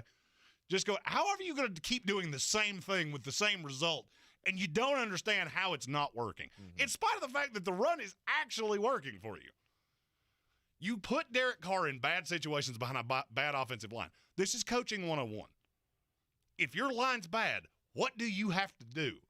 Mitigate that. How do you do that? Screen passes, run game, things that get the ball out of your quarterback's hand quickly. Not just, hey, let's play Madden and see if I can go 5 bills with Derek Carr. Because that's what I saw for 3 solid quarters. And they will continue to lose close game after close game because they don't have the leadership. It didn't take long. It did not take long for me to go, Josh McDaniels is not built to be a head coach in this league. And I'm not that far off. I liked the hire when they made it. I thought he had really taken a guarded approach with taking a job. Of I'm going to take a job that I can put my own stamp on it, of the players that I want, a quarterback that can run my system. And in all reality, I think he's just trying to, I'm going to do it my way. And if you don't adjust to that, Raiders fans are not going to put up with a 5-12 year, and you are on a collision path for it right now because that schedule is brutal. It is. It's not going to get much better because now you look down the list, and not only are you going to have gross games with the Broncos coming up, you got the Jaguars. Who knows what you're going to find in the Colts later on in the season after they just beat the Kansas City Chiefs. Will the Chargers figure anything out? You got the Rams on the schedule. It's just the Chargers. The Chargers. That's a team that I feel like we should talk about. Yeah, we probably should. You are in the Sportsocracy here on ESPN Asheville, 92.9 FM, 880 AM, and 1400. Up next, we get weird. This is your Exergen Temporal Scanner weather forecast on ESPN Asheville. Cooler air in for us as we head through midweek. Mainly clear skies tonight. Temperatures all the way down into the middle part of the 40s. Lots of sunshine for us tomorrow. Still a bit of a north to northwest breeze at times. Tomorrow highs middle to upper 60s. Wednesday mix of clouds and sunshine and cool. High temperatures again middle 60s. Clouds increasing Thursday mid 60s. Rain in the forecast Friday and into the weekend. I'm meteorologist Ken Boone at the Weather Channel. This is your time saver traffic on the new ESPN Asheville. Traffic is slow 26 westbound between Airport Road and the Blue Ridge Parkway. 40 westbound slow between the Smoky Park Highway and George's Branch Road. Smoky Park Highway southbound approaching Sand Hill Road is slow. Brevard Road northbound near Avery Creek is stop and go approaching Clayton Road and continuing to the Blue Ridge Parkway. Sweeten Creek Road north and southbound approaching Mills Gap Road is slow. Hendersonville Road, no incidents. An accident reported on Broadway Street near W.T. Weaver Boulevard. I'm Lee Benfield with your Time Saver Traffic. This report is sponsored by Audible. This fall, find everything you love listening to on Audible. From memoirs and true crime to celebrities and sci-fi. Audible is the home of storytelling, audiobooks, podcasts, and originals. Sign up for a free 30-day trial at audible.com. I can walk again. I can cross my legs again. I can wear heels again. After years of living with chronic joint pain, Andrea Southard is now living a normal life, pain-free, thanks to natural biologic treatments at QC Kinetics. We tried everything, and my husband had heard the commercial for QC Kinetics on the radio, and he told me to call him and check it out. That phone call changed Andrea's life. QC Kinetics used powerful natural biologics to treat her aching joints. It's high-tech precision medicine that can restore and repair damaged joint tissue with no surgery and no drugs, providing lasting relief. I felt like I was in my 20s again. I could tie my own shoes. Really the little things that you don't think about. Pain in your hips, knees, back, shoulders? Get rid of the pain now. Call QC Kinetics.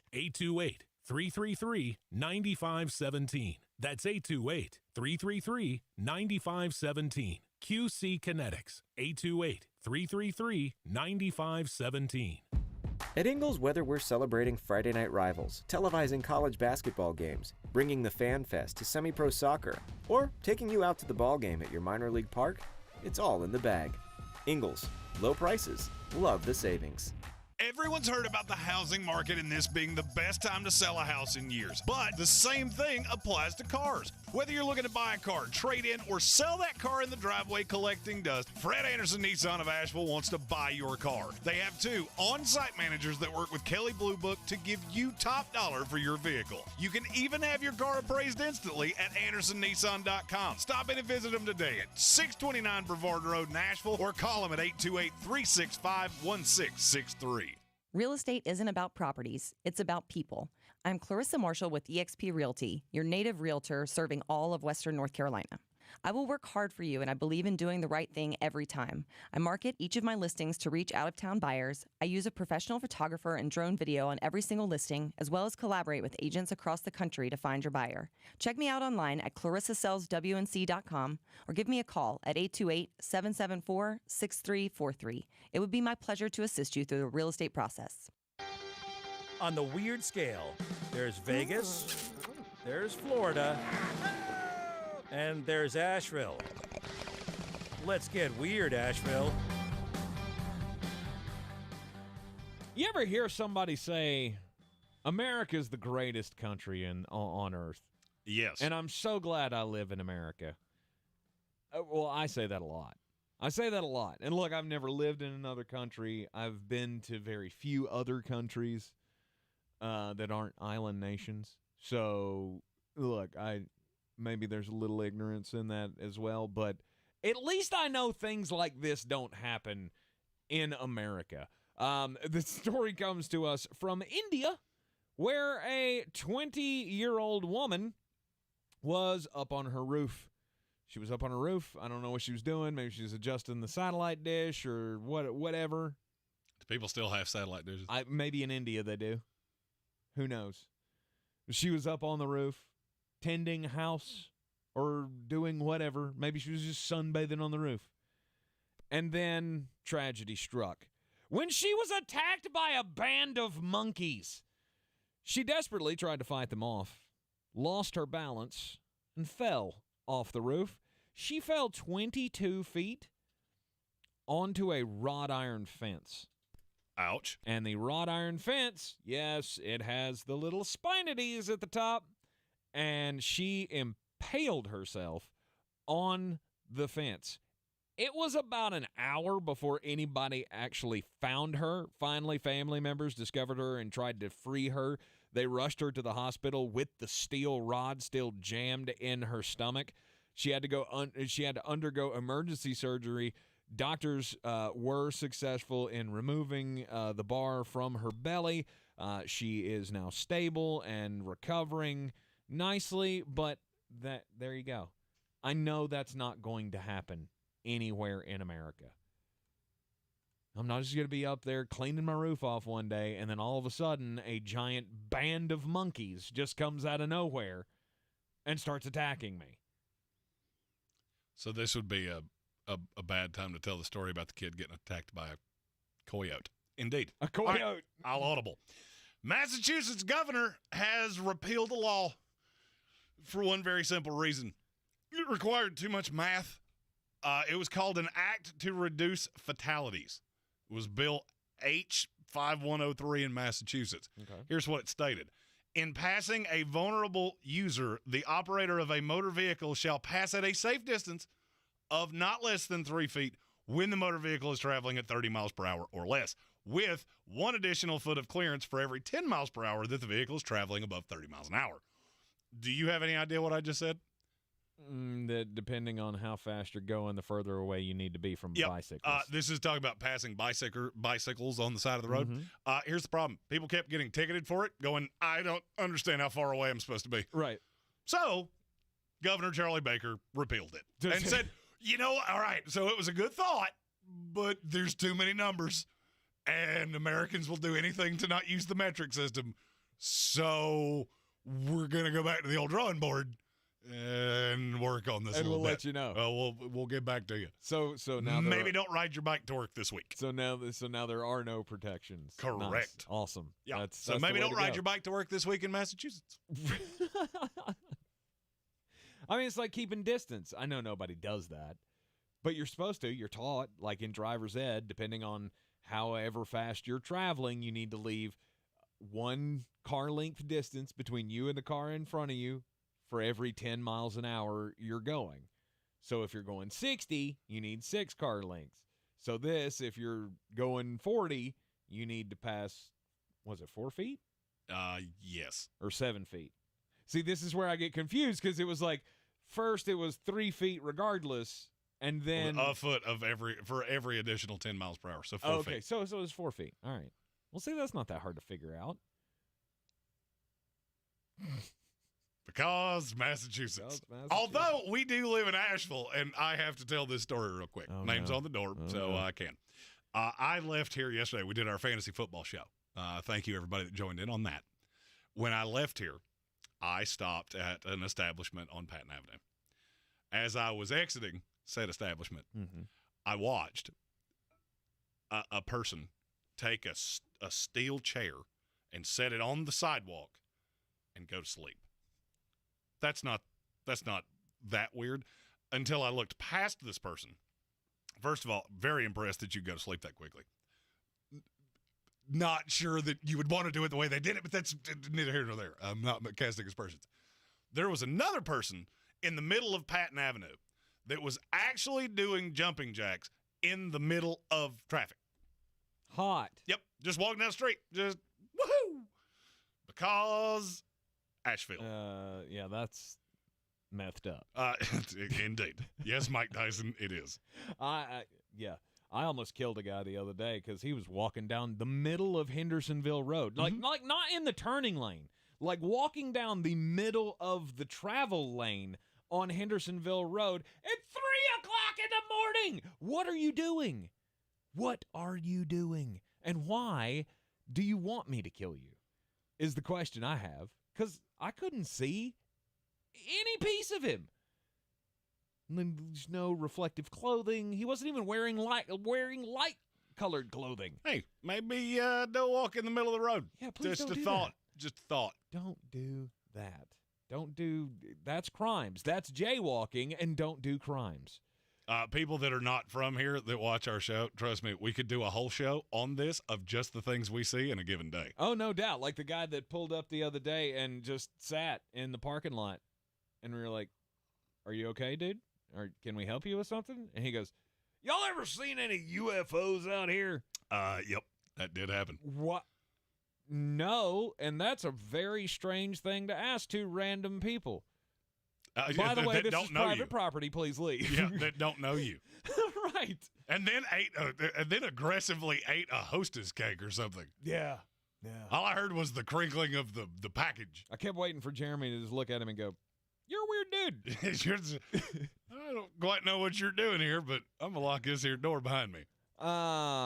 Speaking of weird things, the Jacksonville Jaguars are 2-1. They're 2-1, and they beat the heck out of the Tennessee Titans last week. Indianapolis Colts. And the Indianapolis Colts last week.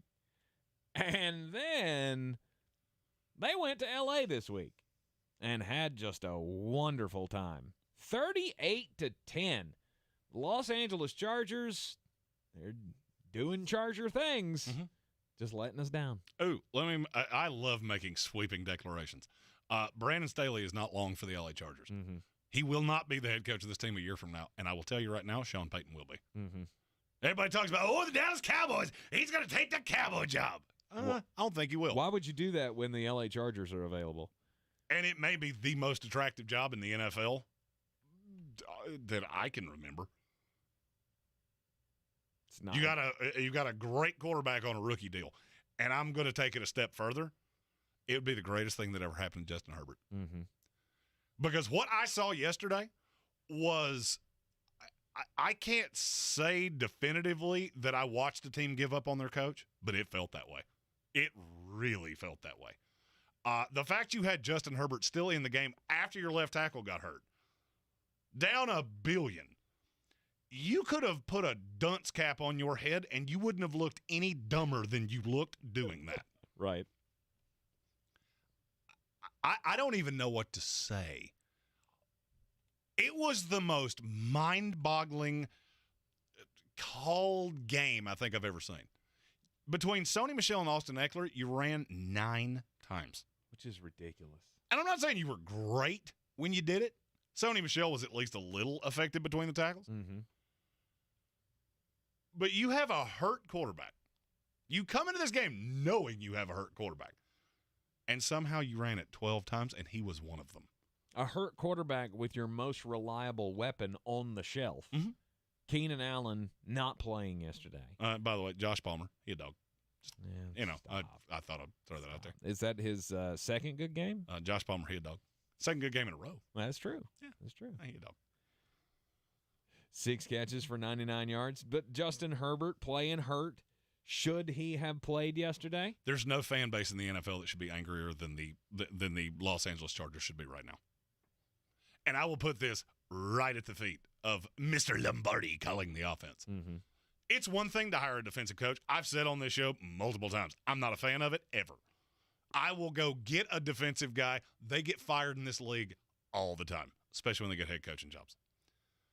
So I can have all the little visionary defensive guru. You got smoked by the Jacksonville Jaguars at home. Defense didn't look too good to me. And the offense, you don't have the proper pairing to Brandon Staley because that offense is a joke. I started getting scared after Kansas City, but I chalked it up to, hey, it's Kansas City. You're on the road. Herbert got hurt late.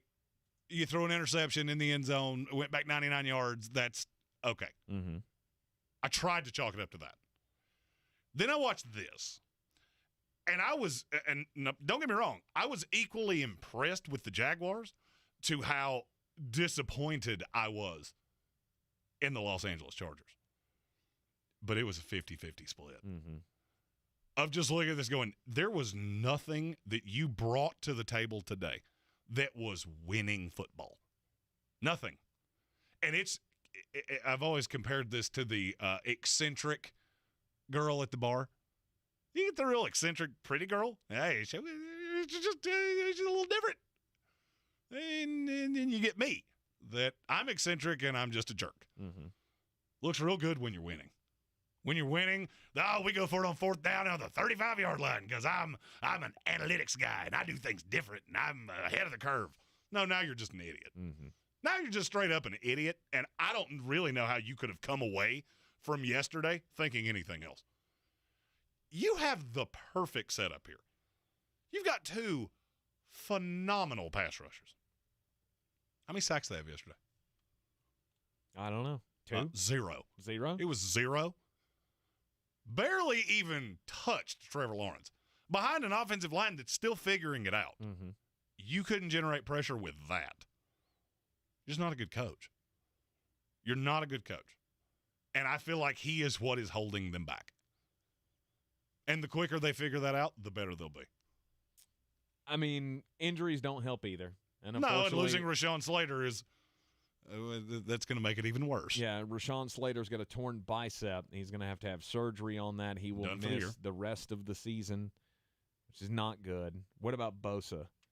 Have we heard an update on him? I haven't heard an update yet, but I think he got hurt in the 3rd quarter of that game and did not return. So, I mean, that's going to be another big problem if he's going to be out for any extended period of time. I feel like we would have heard that if he was going to be out for any extended period of time. But they've been playing without J.C. Jackson, 2nd game in a row. But J.C. Jackson played last week. As somebody said in the comments, this is the NFL. Mm-hmm. You got to stop using injuries as an excuse. Everybody has injuries. Everybody has injuries. Now, is it worse for some teams than others? Absolutely. Mm-hmm. Injuries can derail a season. This team completely healthy gave away a game with the Chiefs that they had absolutely no reason to lose. Mm-hmm. I felt walking away from that they lost more than the Chiefs won. Yes, it was a great interception return. I get all that. It was a terrible throw. It was a terrible play call. You could have lost to the Raiders in a game that you had no business losing, and you got smoked by the Jaguars.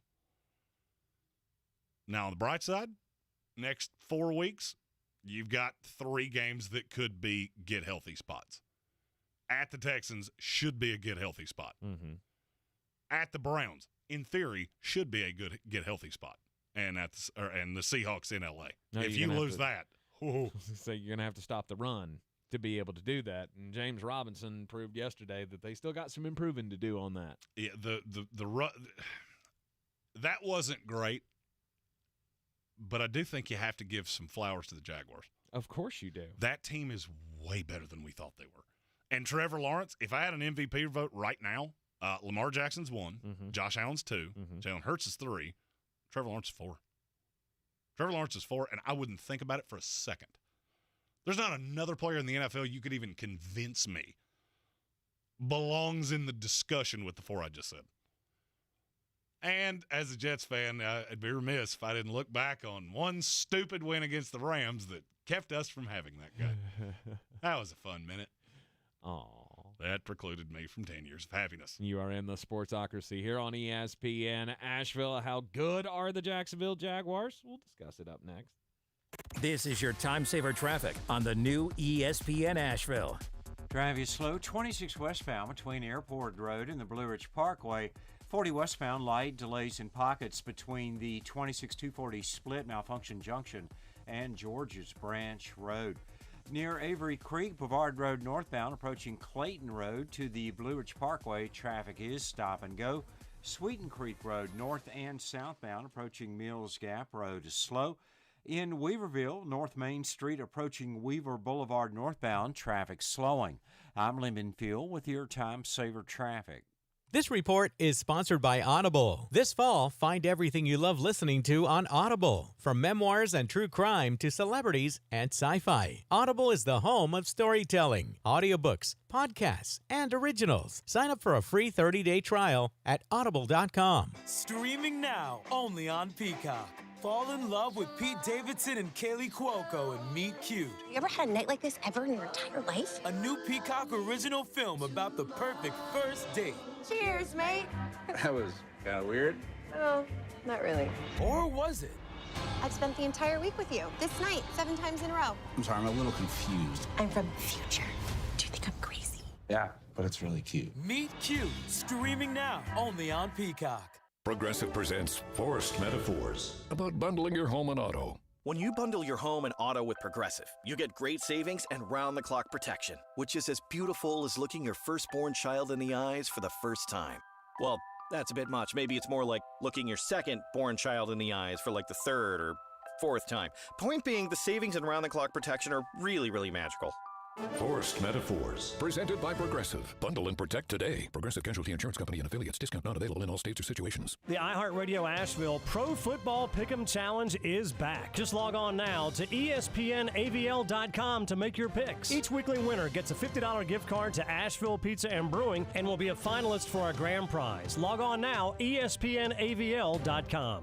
Rogue Combat Club, Asheville's home for comprehensive martial arts training, has a goal for our community, one that's stronger, more fit, and unwavers in its support of one another. Rogue Combat Club's instructors have competed at the highest levels and offer classes for everyone from young children to adults in Brazilian Jiu-Jitsu, Muay Thai, and wrestling. Rogue Combat Club classes can help you boost your self-confidence and self-defense skills while weeding out the egos and intimidation found at other gyms. Join today at RogueCombatClub.com. Since man created roads, they've been looking for ways to get off-road and vehicles to take them there. That's where Outlaw Off-Road comes in.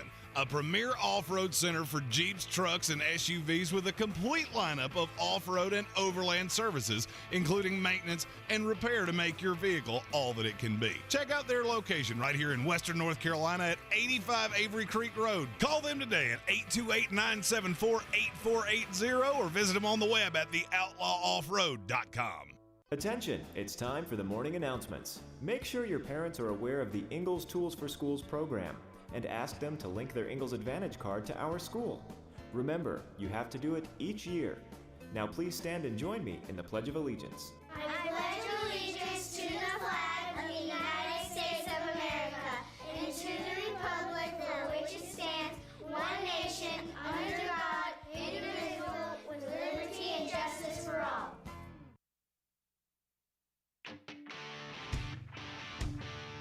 the Sportsocracy. Why are you smiling? Because I love football.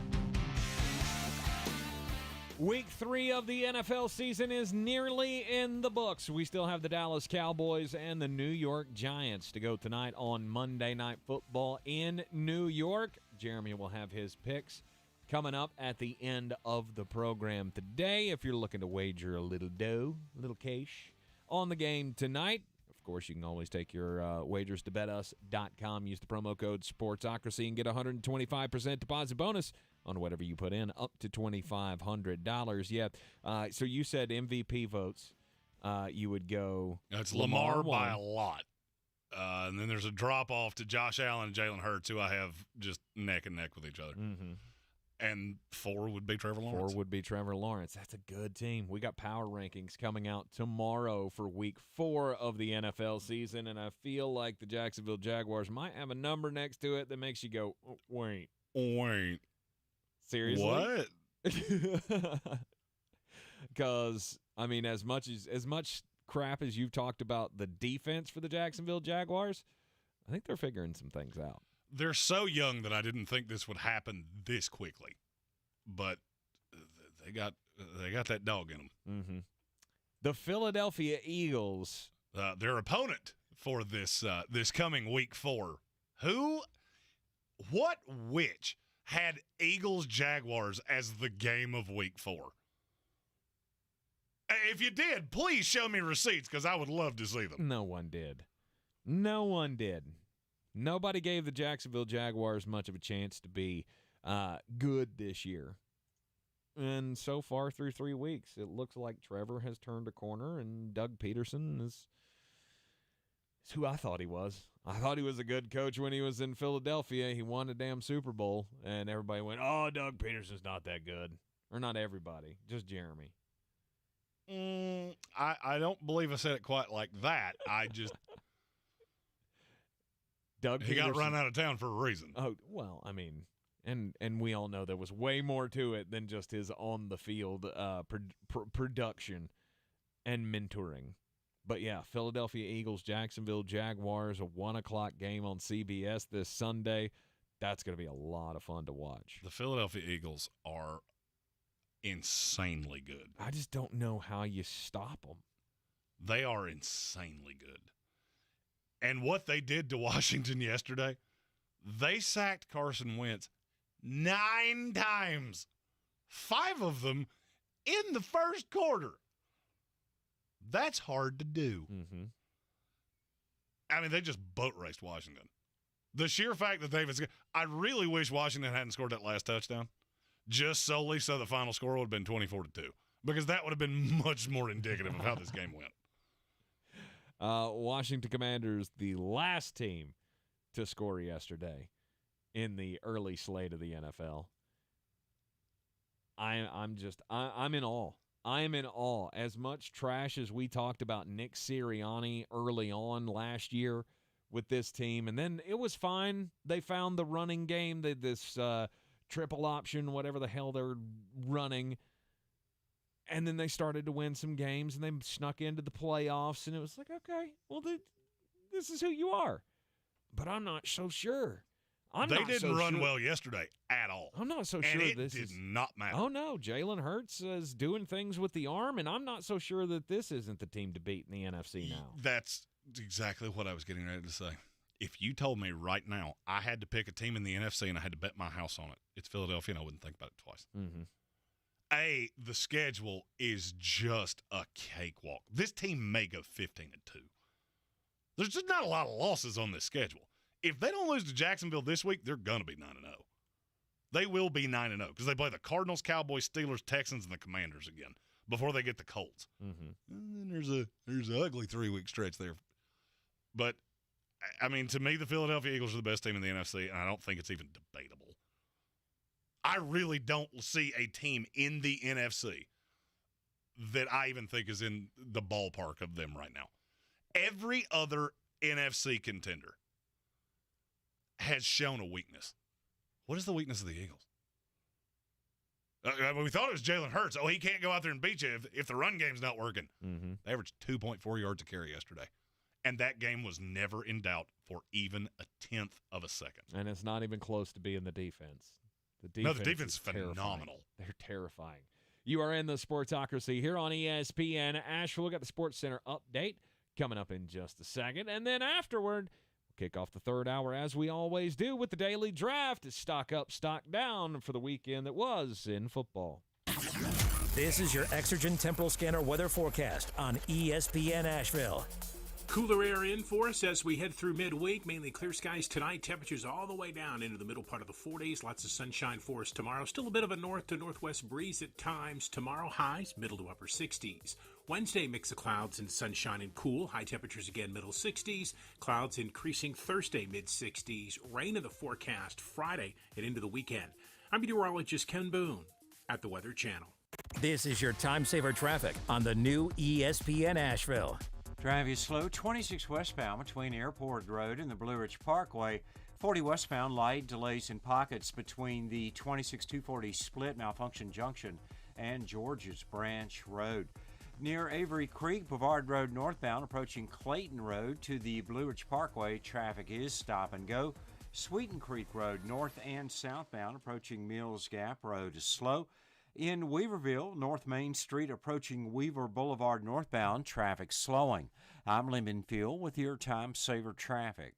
This report is sponsored by Taco Bell. Your burrito prayers have been answered. Taco Bell's double steak grilled cheese burrito is back with that juicy steak smothered in nacho cheese with a 3-cheese blend that's grilled on top. At participating U.S. Taco Bell stores for a limited time only. Hours and participation vary. Double the steak claim as compared to the steak quesadilla. Your burrito prayers have been answered. Taco Bell's double steak grilled cheese burrito is back with that juicy steak smothered in nacho cheese with a 3-cheese blend that's grilled on top. At participating U.S. Taco Bell stores for a limited time only. Hours and participation vary. Double the steak claim as compared to the steak quesadilla. From the Ingles Studios, this is ESPN Asheville, WPEK, W225CJ Fairview, WMXF Waynesville, and iHeart radio station.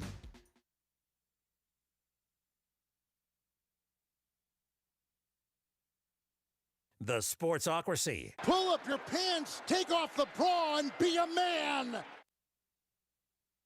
This is SportsCenter. I'm Christine Lisi. Chargers Pro Bowl left tackle Rashawn Slater expected to miss the rest of the season with a torn left biceps tendon, reports ESPN's Adam Schefter. Chargers also dealing with injuries to quarterback Justin Herbert, edge rusher Joey Bosa, center Corey Linsley, and receiver Keenan Allen. The Eagles have moved up to join the Buccaneers as the co-favorites to win the NFC at Caesars Sportsbook. The Eagles and Bucs listed at plus 360. Philly and Tampa now also tied with the third shortest odds to win the Super Bowl. The Eagles, led by quarterback Jalen Hurts, certainly tops in the NFC, believes ESPN's Ryan Clark. You're talking about this team, you're talking about the best football team in the NFC.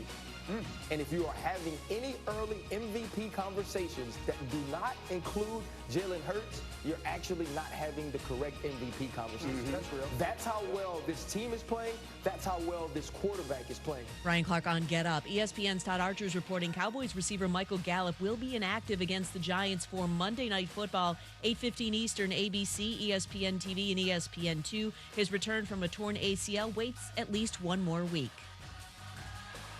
Do you own or rent your home? Sure you do. Fortunately, Geico makes it easy to bundle your home and car insurance. It's a good thing, too, because having a home is hard work. Go to geico.com, get a quote, and see how much you could save. Geico.com. Easy.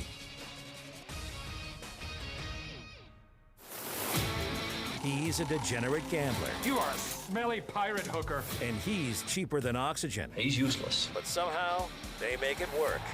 Jeremy Greene, Tank Spencer. There's no holding back in the Sportsocracy, presented by Ingles Supermarkets and Fred Anderson Nissan of Asheville. You are in the Sportsocracy here on ESPN Asheville, 92.9 FM, 880 AM, and 1400. The Sportsocracy live in the Ingles studio, heard everywhere on the iHeart Radio app. You can take us with you everywhere you go, live or on demand. Get the podcast posted each and every day. You can see us every time we are live as well on YouTube. Just go to thesportsocracy.com.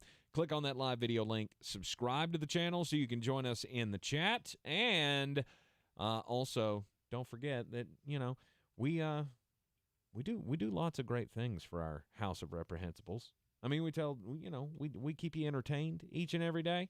But you can also join us on our DFS contest every week. You could still get in it. Oh, yeah. You just got to win one. I mean, you'll beat Ronnie me, no George, doubt. our winner for week 3. I didn't actually have to do the math because he smoked us. Oh, yeah. He scored 171 points or something like that. In a bad week. And the second-place team had like 140. Yeah, I didn't have to do the math. No. It was real easy to figure out the winner. So Ronnie George will be our winner, cashing his ticket into the finals. Joining Brett Ponder and Michael Bailey as our existing finalists. Yes, of the battle for the belt. Be Beer City's best fantasy football player. The link to the contest is always in the description of the video each and every week. So we kick off the third hour same way every weekday afternoon right here on ESPN Asheville. Daily Draft. And Mondays are always stock up, stock down. Who was the winner of the week? Now, on Friday, we picked all the best games of the weekend. And I think both you and I had great schedules of games that we wanted to see. I had Clemson and Wake Forest, You did. which is and winner. You did. You had that one. You had Florida and Tennessee. By the way, from here on out, that pick, which it was the last pick that I gave, that will from here on out be called the big dog. That was said to me on Twitter, and I went, well, that's a thing now. That's a thing that we do. Indeed. I did have Kansas State and Oklahoma on my list. Which was great if you were a fan of Kansas State. If I not, think it all was are. not great. Or I mean, if you're only not a Kansas State fan if you're an Oklahoma fan. Correct. Right? Hey, So- Brent Venables, you're out there just doing stuff. Anyway, Jeremy, you've got the number one pick. I do. This week. So, stock up, stock down. Who was your winner of the week? For me, this is really easy, and I've been looking forward to doing this just because I do it with RQ.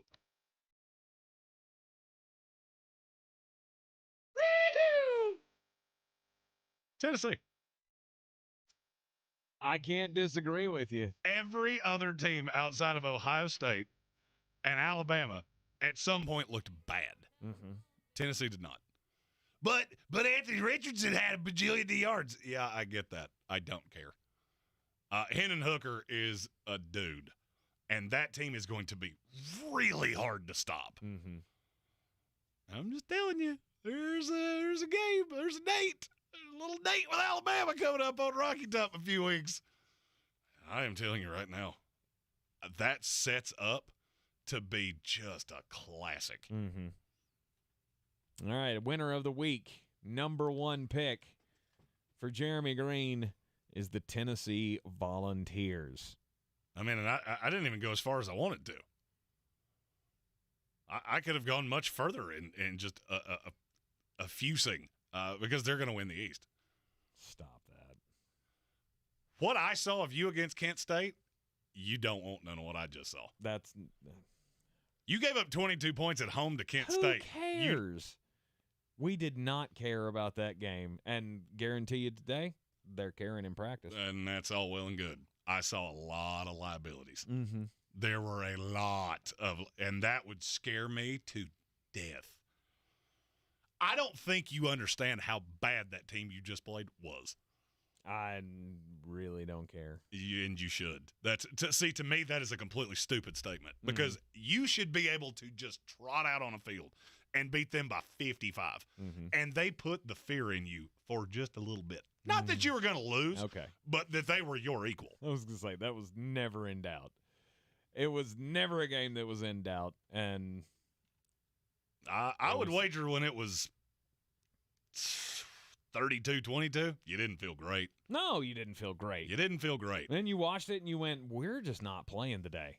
Did not bring the A game. And it was the thing that would scare me. Obvious. The thing that would scare me is that they only put up 3 on that Oklahoma team that just got absolutely trounced. Mm-hmm. Mm-hmm.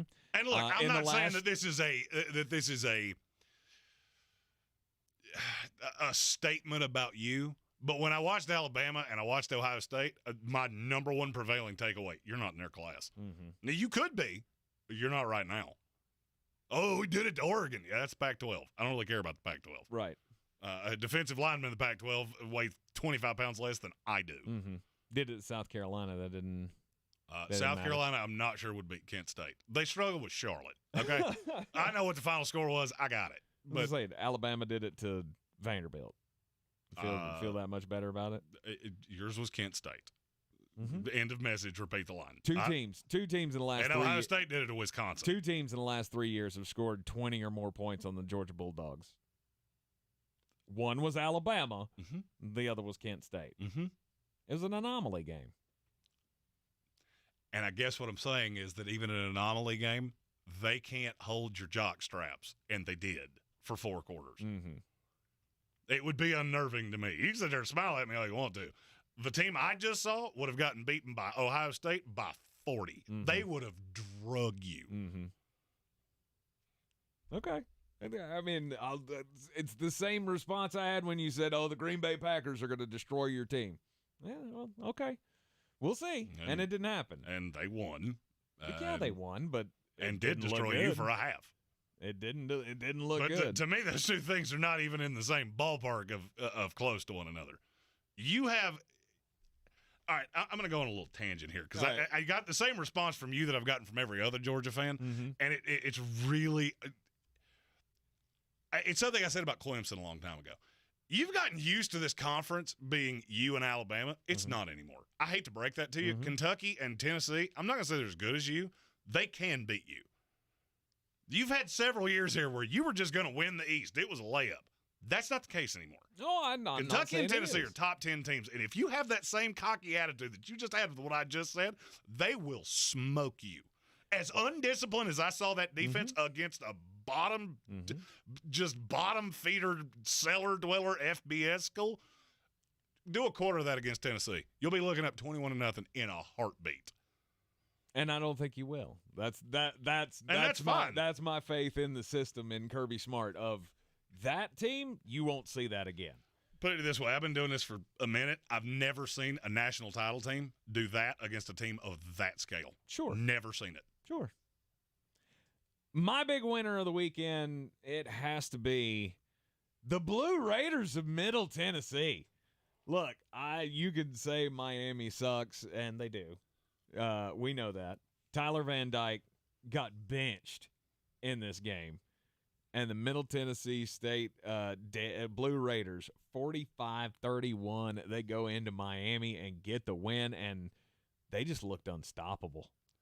And that's a lot on Miami. That Miami team has a lot of issues. And I said this over the weekend because as a Florida State guy, receipts, when we lost to Jacksonville State, the loudest fans were Miami. So I got a whole lot of platitude out of this.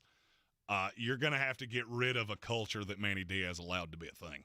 There was a lot of heads hanging on the sideline, malcontents, chirping, and they looked defeated. I mean, I knew in the second quarter, I'm not going to tell you that I knew they were going to lose. I knew this was not going to be there you go, now Miami's figured it out. And they just never did. Yep.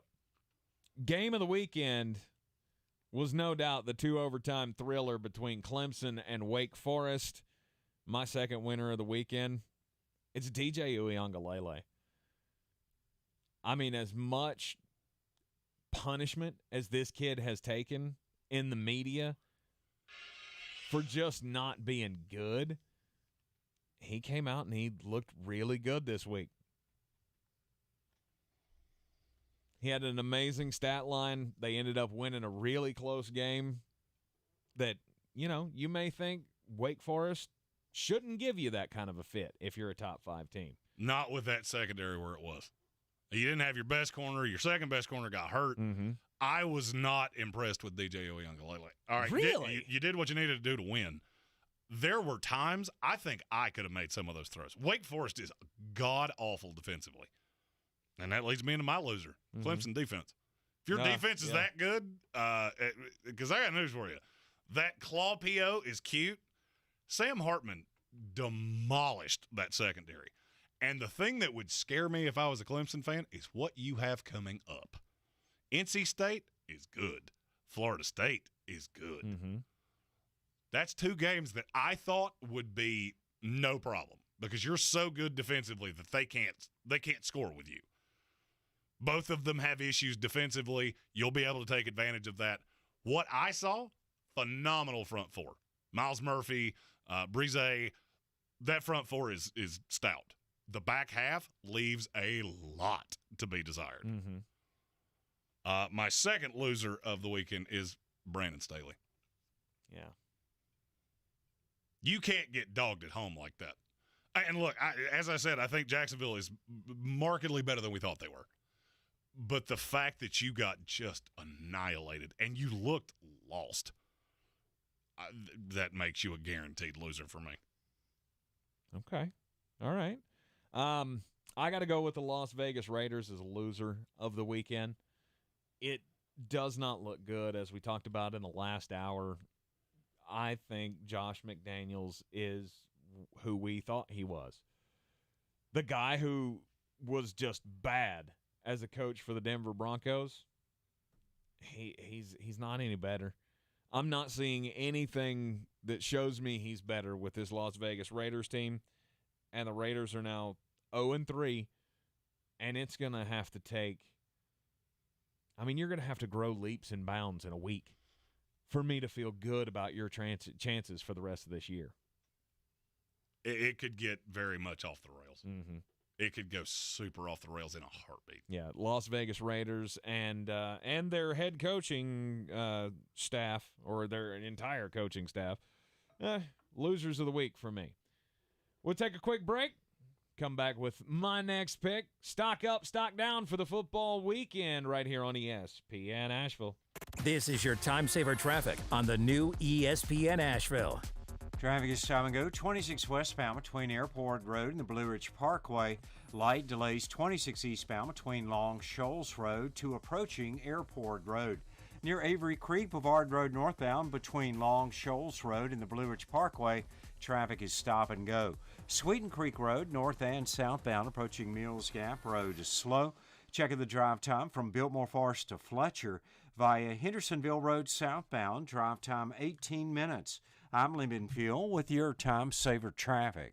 This report is sponsored by Indeed.com. Fall into a hiring spree with Indeed. Their end-to-end hiring solution makes it easy to attract, interview, and hire candidates. Sponsor a job and instantly receive a short list of quality candidates whose resumes on Indeed match your job description. Visit Indeed.com/credit. So many people here are getting real lasting joint pain relief from QC Kinetics. QC Kinetics has changed my life. I would recommend QC to anybody. The work that QC Kinetics did paid off exponentially. It brought me back to an effective age of almost in my 20s and 30s. QC Kinetics uses cutting-edge regenerative medicine, natural biologics from your own body, precision treatments that can restore and repair damaged tissue in your aching joints, with no meds, no steroids, no drugs, and no downtime. I got a very quick resolution to my pain. It is a all-natural therapy. You're using you to fix you. I got my life back. I got my smile back. And best of all, I got my laugh back. Don't live with that pain anymore. And don't let them tell you surgery is your only option. Learn more about regenerative options from the local medical professionals at QC Kinetics. Call now for your free consultation. Call QC Kinetics, 828-333-9517. That's 828-333-9517. 828-333-9517. The iHeartRadio Asheville Pro Football Pick'em Challenge is back. Just log on now to ESPNAVL.com to make your picks. Each weekly winner gets a $50 gift card to Asheville Pizza and Brewing and will be a finalist for our grand prize. Log on now, ESPNAVL.com. If cleanliness is next to godliness, look around the car right now. Is that very godly?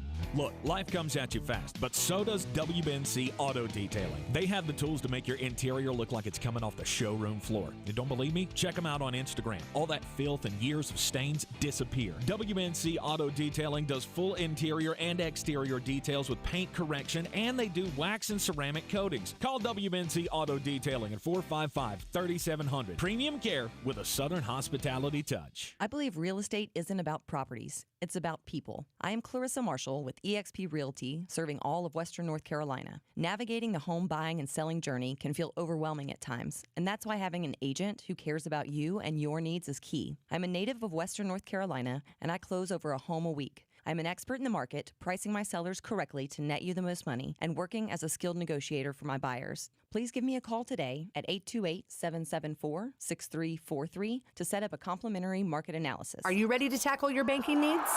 Home Trust Bank's team of expert advisors and lenders want to be your teammate. We want to hear your story, learn your aspirations, and assist you with financial needs, and provide options that are tailored to you. With a wide range of personal, mortgage, and commercial services, you will discover all your banking needs under one roof with a local and personalized touch at Home Trust Bank. Score big with Home Trust Bank. Ready for what's next. Member FDIC, Equal Housing Lender.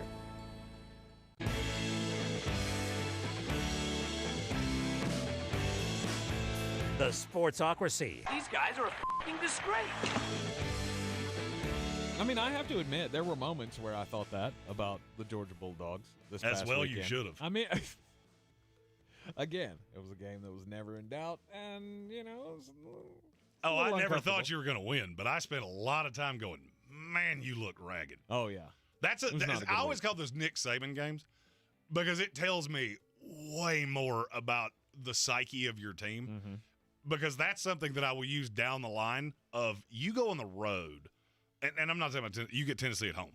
You go on the road against a team that can hang with you, and they will hang way too long, and those are the games you accidentally mess around and lose. Oh, absolutely.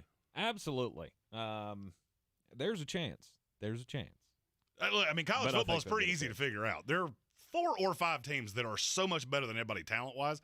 If anybody plays with you, it's because mentally you had checked out, and that is scary for me. Yeah, there was no doubt that they were checked out for that Kent State game. Loser of the week. We are doing our stock up, stock down week in review in football. So far in the daily draft, Jeremy has the Tennessee Volunteers as a winner of the weekend. Clemson defense was a loser.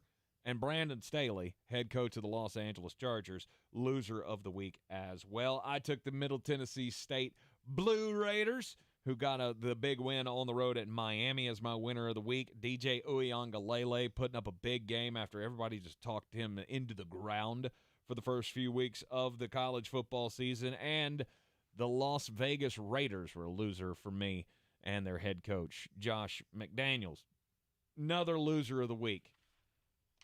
And I try my best to mince words when it comes to one of my other teams, but I have no nice words for Gene Chizik, who was supposed to come back to Carolina and instill this fundamentally sound team rather than, you know, the blitz heavy scheme that we had under the previous guy. And it is just awful. Notre Dame came into Chapel Hill and put up damn near 600 yards on this Tar Heel defense. You have 5- and 4-star guys at every level of this defense, and none of them look like they're getting any better. That's what's unsettling to me. Right. Like, look, I get, I get getting caught up in the moment. Notre Dame still got good players. We don't like, Drew Pine or whatever, but still, they've got talent. They've got talent. We've got talent. Let's see the talent go at each other. And the talent that I saw from the North Carolina Tar Heels, not just in this game, but in the App State game, all of it, it is not good, and it's not getting any better. I don't know what the fix is. I don't know how you need to adjust moving forward. That ain't my job. But what I can tell you is I see an undisciplined group of guys out there that aren't getting their jobs done. Half of them don't even look like they know what their jobs are. It's very out of sorts. I mean, it was hard to watch. I mean, the offense is still great. Yeah, Drake May was fine. Drake May's still out here doing stuff. But that defense is god-awful. And North Carolina Tar Heels are going absolutely nowhere if they can't get their defense, up to snuff. I hate doing this. I hate having a winner and a loser come from the same game. Mm-hmm. But the fact that you have allowed this to fall to me, I can't let it go any further. I'm going Doug Peterson and the Jacksonville Jaguars. There's probably no team in the NFL that feels better about themselves right now than Jacksonville. Mm-hmm. And they should. Mm-hmm. I can't tell you're a playoff team. I can't tell you're going to win this division. I still look at the Titans. I still look at the Colts and go, you know what? I trust those organizations. Colts get a big win against the Chiefs. Titans get a big win against the Raiders. I can't tell you that you're going to make the playoffs, but I can tell you you're on the right track, and you're going to be really difficult to deal with for the rest of this year and in years to come. And after the disaster that was Urban Meyer, that's probably about all you could ask for, and probably in more. I think every Jacksonville Jaguar fan would have signed up to be 2-1 through 3 weeks. Now, the funny thing is that the worst team that you played is who you lost to. I still can't wrap my head around that, but it's the way it is. The NFL's a fun and kooky place. It's week 1. It was week 1. We're just kind of getting our legs underneath us, and now it's, as our good friend Sean Crow likes to say on the Buncombe County High School football game of the week every week, it's Katie bar the door now. Jacksonville Jaguars are on a roll. We'll see if they can keep it going this week against the Philadelphia Eagles. And my final loser, this is a collection of losers. It's every team in the top 10 not named Alabama and Ohio State. All of you either lost or looked horribly ragged. USC did manage to win, and I'll be honest with you, I almost left them out of this. I almost put them in with the other two, except for the fact it's Oregon State. I know the defense is better. I know the culture is getting better. I know all of the things. You can't put up 17 points with this amount of talent against a team in your own conference. When we've been talking for weeks, you're going to boat race everybody out here. I think there is a very clear divide between Georgia, Alabama, Ohio State, and everybody else. And when I say a clear divide, I mean those three are a 3-touchdown favorite over every other team in the country. Yeah. Just have to avoid getting caught. All right, my final pick of the week in the stock up, stock down. It's going to be winners.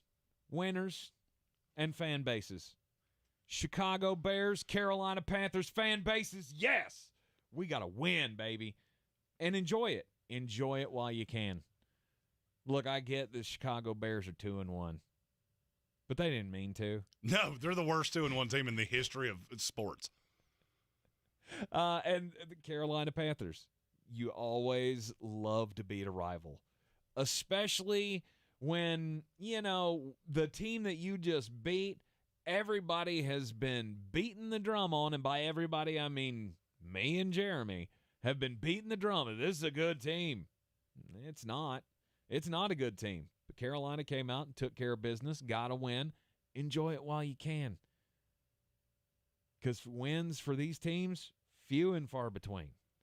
And you should love that the other won, because you're going to be contending with each other for the number 1 pick in the draft. Exactly. Do you have a UDFA? Because I do, and I promise you yours is not mine. Because I am the last person to hand out participation trophies, but I feel like I have to say this. Okay, go ahead. It's the Atlanta Falcons. It's the Atlanta Falcons. That team is – I'm not going to tell you that they're drastically better than we thought. They seem to be having a much better time than a lot of these bad teams.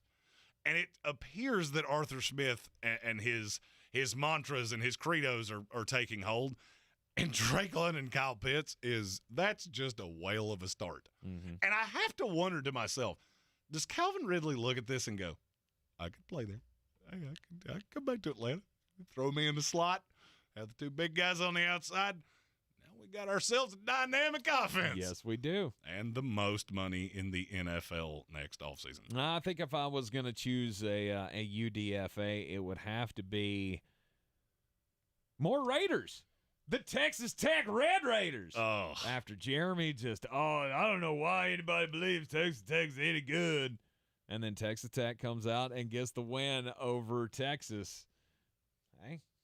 I was very disappointed in the Texas defense. And you should. I was very disappointed in the Texas defense. And you should be. But that's one of those games where Texas did the same thing Georgia did. The only difference is you played Kent State. They played a legitimate FBS school. Right. Donovan Smith, though, I mean, he played a good game. He played a good game, and it ain't the first one he's had this year.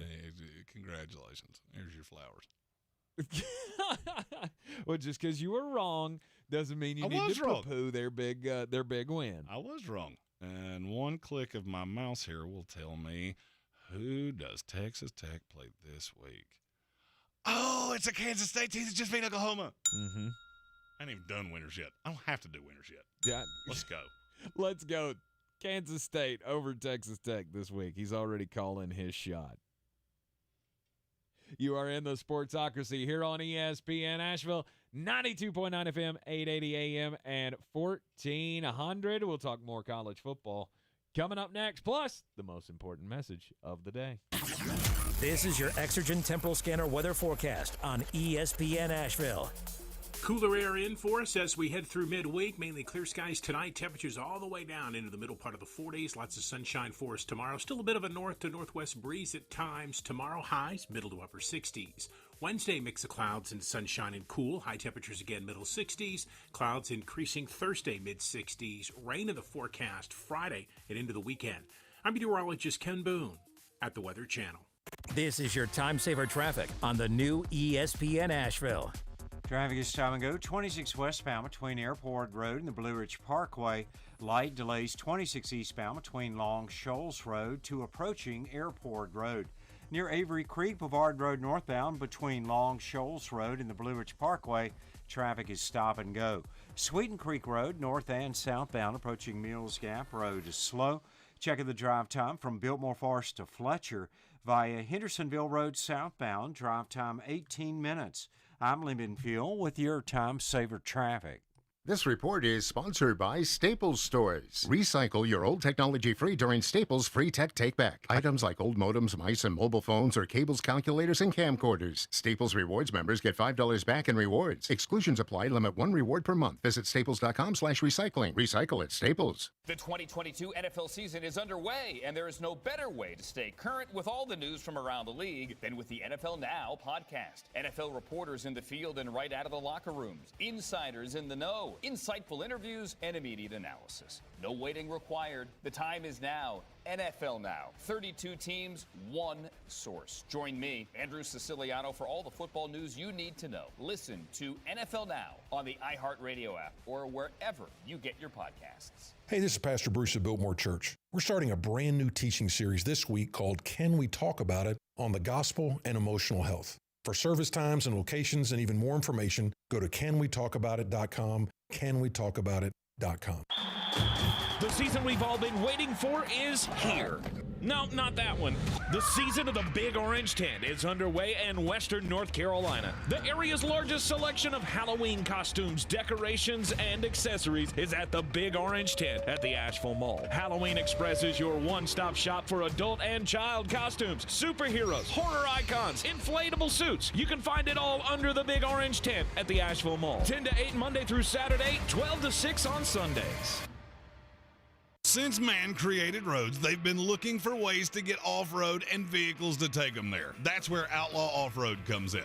A premier off-road center for Jeeps, trucks, and SUVs with a complete lineup of off-road and overland services, including maintenance and repair to make your vehicle all that it can be. Check out their location right here in Western North Carolina at 85 Avery Creek Road. Call them today at 828-974-8480 or visit them on the web at theoutlawoffroad.com. Attention, it's time for the morning announcements. Make sure your parents are aware of the Ingles Tools for Schools program and ask them to link their Ingles Advantage card to our school.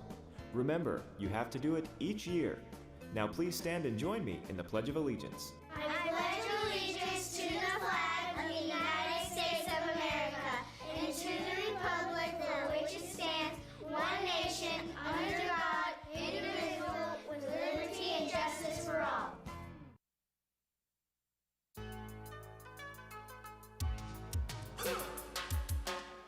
All right, it's time for the most important message of the day, and it is, as always, don't do crimes. I got a story here about another guy who likes to listen to his music a little too loud. Does he live in my neighborhood? No, he does not. There's somebody in my neighborhood that does the same thing. Don't be a jerk. Yeah, don't be a jerk. Don't blast your music so everyone else can hear you. So there's a guy driving a white convertible, shocker of shockers, with gold wheels, playing his music way too loud in this Ohio neighborhood called Pinecrest.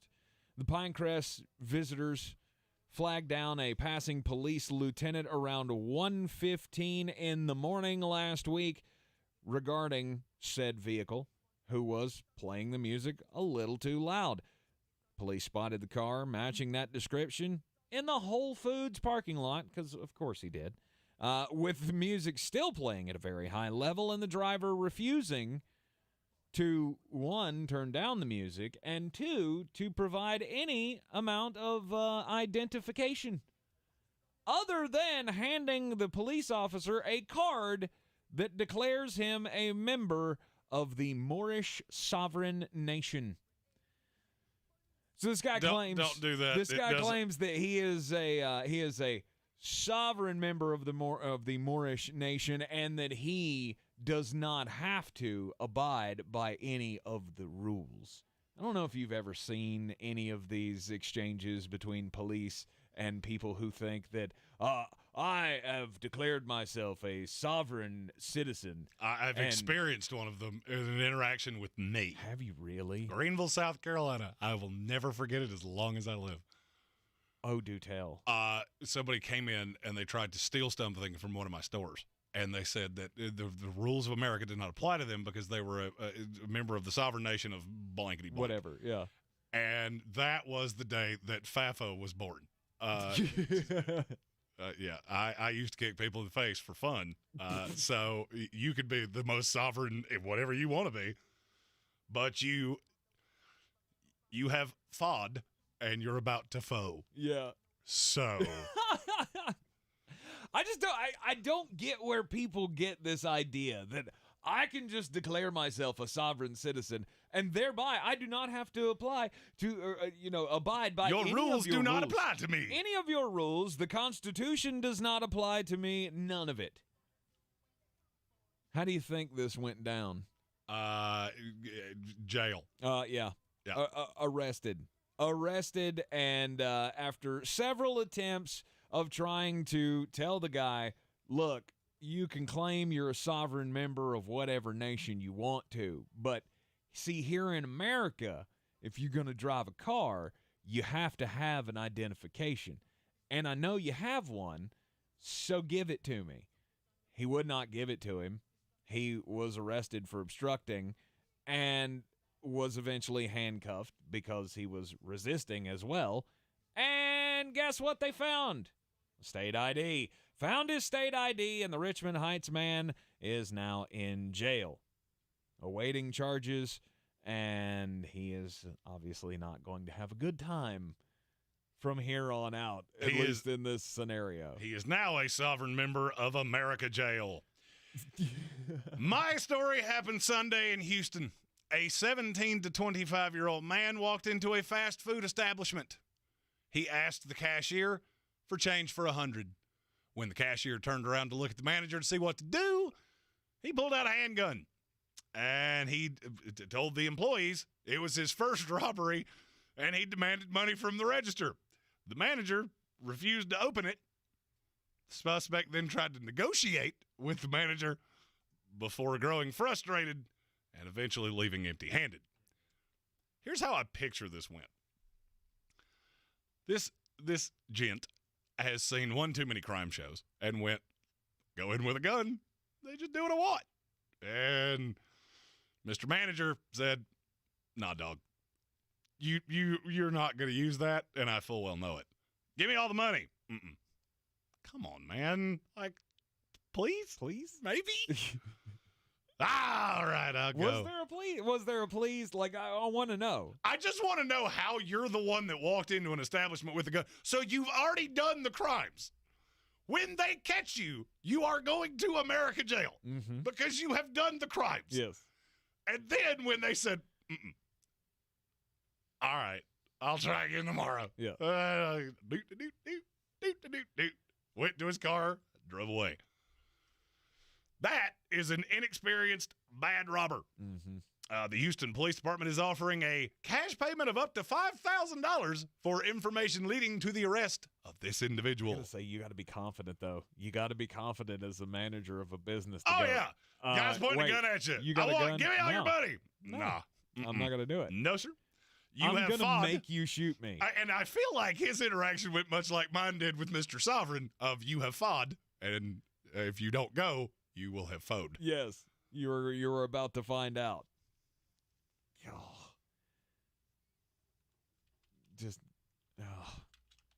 And I know, I've talked to cops about this before, and the thing that I have always been told is, if that happens, just give them what they want. We'll catch them later. Yep.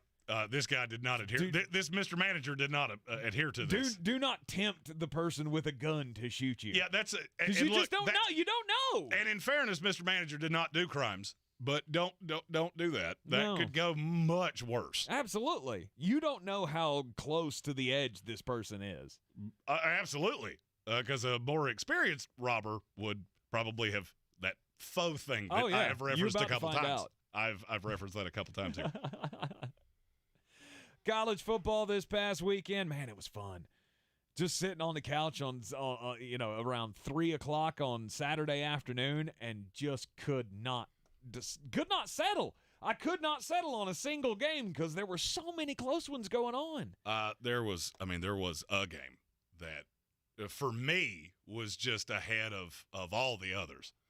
And I know you have the song. I know it's been a long time.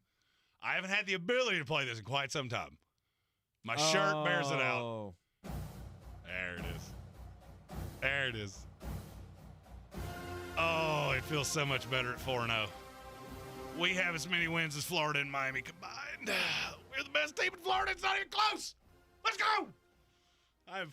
I'm not buying into Mike Norvell yet. Are the Florida State Seminoles back? Offensively, yes. Offensively, yes, they are. They're a top 25 team, and they belong there. Mm-hmm. And I have been the biggest detractor of this team. You have. Jordan Travis. He a dog. He a dog. He a dog. He a dog. He a dog. And I'm telling you, that offense is terrifying. Mm-hmm. Clemson, I'm just going to be really honest with you. You better have some of that Wake Forest energy balled up, because you're going to have to score like that. Mm-hmm. They embarrassed Boston College. And, it doesn't really have anything to do with anything, but I haven't had an ability to gloat about my team in about 2 presidential terms. So, name's on the door.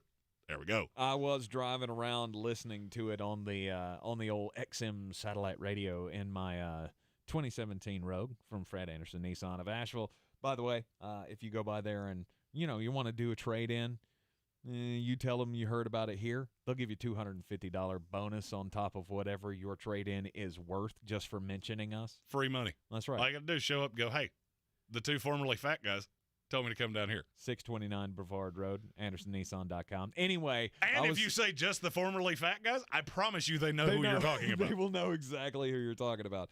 No, I was listening to the game, and it just I mean, it felt like old Florida State. It was the first time it's felt that way for me in a long time. Now, I get that it's Boston College, and Boston College they're is not good. But I'm going to tell you this. The ACC is not bad. This is not a down ACC year, because Clemson is, in spite of what I've said about them, they're just not they're not the number 5 team in the country. Right. They're not where their ranking says they should be. But there are, I would say, 6 teams in the ACC that are nothing to be messed with. Mm-mm. NC State, really good. Yep. Syracuse, they can run on you. And look, they're going to hit an ugly part of the schedule. I told Brian Haynes last week he might be the first 5-0 team ever that needs a win in the last week of the season to be bowl eligible. The ACC's not bad. I mean, not all of it. Oh, no, the bottom of the conference is just genuinely horrible. I was going to say, not all of it. Georgia Tech. Georgia Tech would lose to some high school teams. Georgia Tech's so bad that they just decided to clear house. Jeff Collins, T's and P's, RIP, whatever you want to say. Enjoy your next job at Valdosta State. Yeah, he was let go this morning, and also their athletics director, Todd Stansberry, was fired today. I mean, it should have happened a long time ago. It was a very obviously bad fit from early on. Mm-hmm. And I tried to give him time because he recruited well. But, man, he was a bad coach. Yeah, 10-28 as Georgia Tech's head coach was Jeff Collins, and they are going to pay him $11.37 million just to go bye-bye. And Ed Orgeron said it best. What door do you want me to leave out of? This one or that one over there? When you're gonna give it to when you're gonna pay me to go away, I guess I'll just have to go away. But I'm sure a lot of people are thinking, why are you talking about the ACC? Because the ACC may have the two of the 4 or 5 best games of the weekend: Clemson, NC State, Florida State, Wake Forest. Mm-hmm. Those are all legitimate teams. Wake Forest should have beaten Clemson. Yes. Sam Hartman gave it his all. And I think they're all – I mean, they're not national title contenders, but they're all very, very good. Mm-hmm. And as down as the ACC looked last year, a nice little change of pace. Right. New poll came out yesterday. Georgia still number one, 55 number one votes for the Georgia Bulldogs, despite the down game that they had against Kent State. Alabama comes in at 2. Ohio State 3, both teams receiving 4 first-place votes in the AP poll. Michigan at 4, Clemson at 5. And then you got USC, Kentucky, Tennessee, Oklahoma State, and NC State Wolfpack rounding out the top 10. And I'm going to be honest with you, every team you just said except Oklahoma State, I could see every one of them as the 4th team of the playoff. Really? In terms of talent. The schedule obviously doesn't allow for that. Mm-hmm. But I don't see a lot of difference. Michigan struggle with a Maryland team that they're exponentially better than I thought they were. Mm-hmm. And that's coming from a guy that has just a boatload of Maryland plus 5.5, over 5.5 win tickets from the offseason. Yeah. There's a flaw with all of them. Michigan, the offense, it can be a little bumpy. You should really be glad that Mr. Corum was the one running back that you had left. Mm-hmm. Clemson, the back half defensively is not good, and you don't really have that many reliable receivers. USC cannot play defense. Tennessee cannot play defense, but they can score. Yes, they can. They are terrifying. And the job Josh Heupel has done is mind-boggling. I mean, and it's the way the game is played now, but you look at USC and you look at Tennessee. These guys probably had to wear name tags the first day of spring practice of, hi, my name is blank, because they've got a billion transfers. Mm-hmm. But good for you. You have instilled a culture in both of those places, and they were both so down. Tennessee was at, I'm not going to say the lowest I've ever seen a premier school, but they were bad. They were close, yeah. They were bad, and there were empty seats in the stadium and boo birds. And then they make this just confounding hire of Josh Heupel that none of us really understood. Nobody's questioning it now. Mm-hmm. Nobody's questioning it now. No. And I think it's, they're going to have to keep it up, obviously. But, I mean, other than the Alabama game, Tennessee could win 10 games. It wouldn't shock me in the least. I don't see them losing a whole lot of games. They could win 10 games, and it wouldn't shock me in the least. Mm-hmm. I will be supremely shocked if they can go into Sanford Stadium and beat Georgia later on in the season. That's just going to be tough. That would surprise me, but both of those games are going to be competitive. Oh, it's going to be so good. You're not going to get boat. I don't think that any team in America can boat race them. You're going to score just a grand amount of points. Mm-hmm. But when Hendon Hooker gets the ball, he's not scared of anything. No. I think he was legitimately hurt at the end of the second quarter against Kentucky. And he just went in the tent.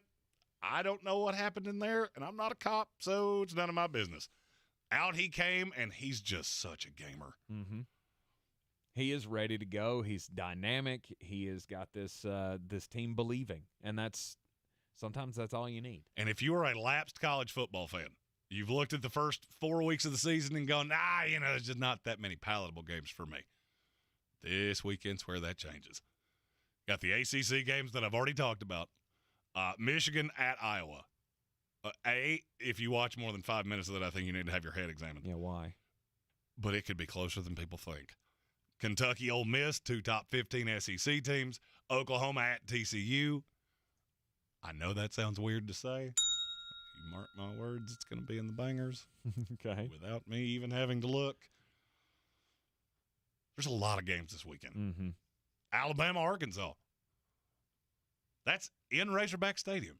And I understand they lost to Texas A&M. I get it. That's still a good team. Yeah, but it's Alabama on the road. Alabama That's the on point. the road against Arkansas, tough defensive team that can smack you in the mouth. Alabama has struggled on the road in the last 2 years, especially against top-ranked opponents. Oklahoma State, Baylor. That may be who wins the Big 12. Decided it last year. Mm-hmm. I mean, until they play Rock Chalk Jayhawk. Stop that. That team is really good. I mean, they're good. They're really good. I tried to tell you. they were going to be tried to tell big. me. I've bet on Kansas literally every week of the season until this week. It's also the quickest I've ever been paid on a futures bet. Nice. Over 1.5 wins. Well, that did didn't that take long. in 2 weeks. That's nice. I absolutely love the football season. The NFL continues to throw us curveball after curveball, and college football, it never disappoints. Never. You're in the Sportsocracy here on ESPN Asheville. We got Monday Night Football coming up tonight. Up next, Jeremy will give you his picks. This is your time saver traffic on the new ESPN Asheville. Traffic is stop and go 26 westbound between Airport Road and the Blue Ridge Parkway. Light delays 40 westbound between the 26-240 split and Smoky Park Highway. Sweeten Creek Road, north and southbound, approaching Mills Gap Road is slow. Hendersonville Road southbound slow between Biltmore Forest and Overlook Road. Near Avery Creek, Boulevard Road northbound, approaching Clayton Road to the Blue Ridge Parkway, traffic stop and go. Checking the drive time from downtown Asheville to Asheville Regional Airport via 26 eastbound, drive time 18 minutes. I'm Lee Minfield with your Time Saver Traffic.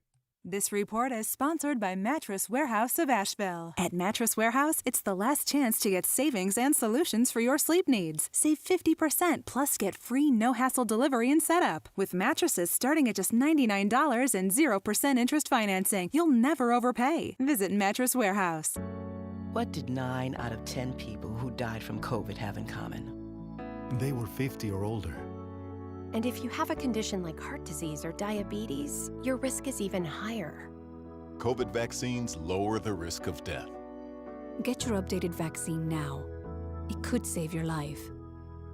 We can do this. Find updated COVID vaccines at vaccines.gov.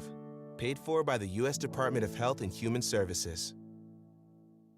The biggest stars in all of music shared the stage at our iHeartRadio Music Festival. A stallion. It's your girl Megan Thee Stallion. A pit bull. Mr. 305. A couple of Combs. Luke Combs. Sean Diddy Combs. A couple of legends. Pat Benatar and Neil Giraldo. The Black Keys. Black Eyed Peas. LL. Cool J. MM. Maren Morris. And MM. Love this month. She. Avril Lavigne. He. Lionel Richie. And them. Sam Smith. Halsey. Our iHeartRadio Music Festival, brought to you by Capital One. Coming to the CW October 7th and 8th.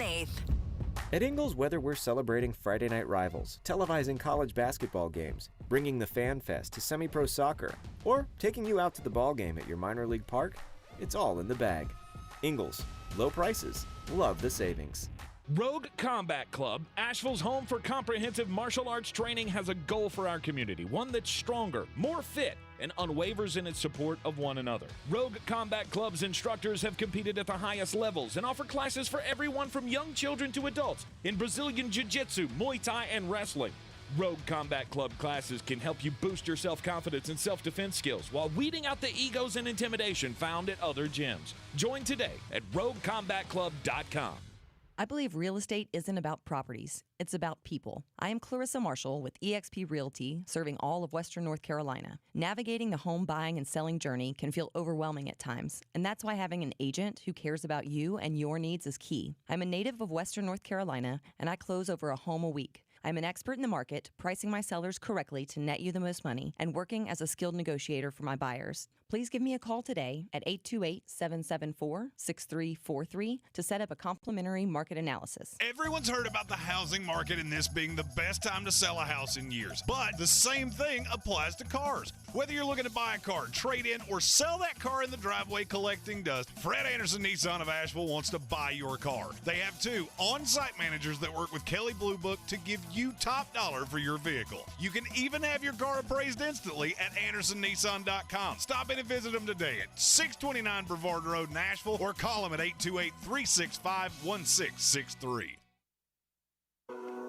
Coffee's the closer's only. Get them the money. Then when you get the money, you get the power. That watch costs more than your car. Then when you get the power, then you get the woman. Oh, and after yesterday, I'm a little more nervous about this than I was. NFL week didn't quite go that well for me. But tonight, Dallas Cowboys traveled to MetLife Stadium to take on the New York Giants. Giants are a 1-point favorite over under 38.5. I am on record as saying I do not like the Dallas Cowboys. I do not think this team is very good, and I like a lot of what I've seen out of the Giants. Now, historically, this may be the worst 3-0 team in the history of the NFL. And that's entirely possible. There are people that think they're in the top 5 worst 2-0 teams ever. Good teams, well-coached teams, win games like this. And the fact this game's going to be close, and I get Brian Daboll and you get Mike McCarthy, I like my side of that. I'm taking the New York Giants minus the 1. I'm going to go over the 38.5. I have a sneaking feeling that there will be more points in this game than we believe. And it's people are looking at it going, Daniel Jones against Cooper Rush. Take the under. And the public goes one way. I'm going to go the other. Over the 38.5. And my fun little novelty bet, call me a homer, my West Virginia feller, David Sills the 5th, first touchdown scorer plus 1,400. He gets not Trayvon Diggs. Mm-hmm. I'm okay with that. Right. The New York Giants may ask me to play wide receiver before this game's over. And yet, still won't ask Kenny Golladay to do it. Because he's not good at football. He's not good at football. I should be starting. Should you? Yeah, I mean, maybe on a USFL team. Right. But the guy I saw in the preseason looked like he was running on stilts. Can you imagine Brian Daboll coming in, taking this job, and going, well, we've got one receiver that y'all paid a whole bunch of money to. I just can't use him. And I don't like him at all. He needs to do something about his face because it's really irritating me. I'm also really excited to see the Giants' defense tonight because Azeez Ojulari and Kayvon Thibodeau make their debuts today, and guess what? They get to go up against Tyler Smith and Terrence Steele, and I like the way that pans out. And I really think you're going to see Daboll heat up Cooper Rush. Mm-hmm. If you look at the analytics, the one thing that Cincinnati was not able to do was really heat him up. And through the one start and the back end of the first game, Cooper Rush's passer rating is almost identical in a clean pocket and under pressure. I don't see that sustaining, and the Giants are probably a team that can do that. Mm-hmm. I can see this getting really exotic, challenge what Cooper Rush actually understands. I mean, quarterbacks that have taken as few of a snaps as he has in the NFL, they can get duped really easily. And I look at this Giants defense. Wink Martindale is the coordinator. I've seen him do this to inexperienced backup or below average quarterbacks. Mm-hmm. I'm really heavy on the Giants tonight. Yeah, I am as well. And now, if the Cowboys were to win this game, it's probably not going to change much opinion-wise for me.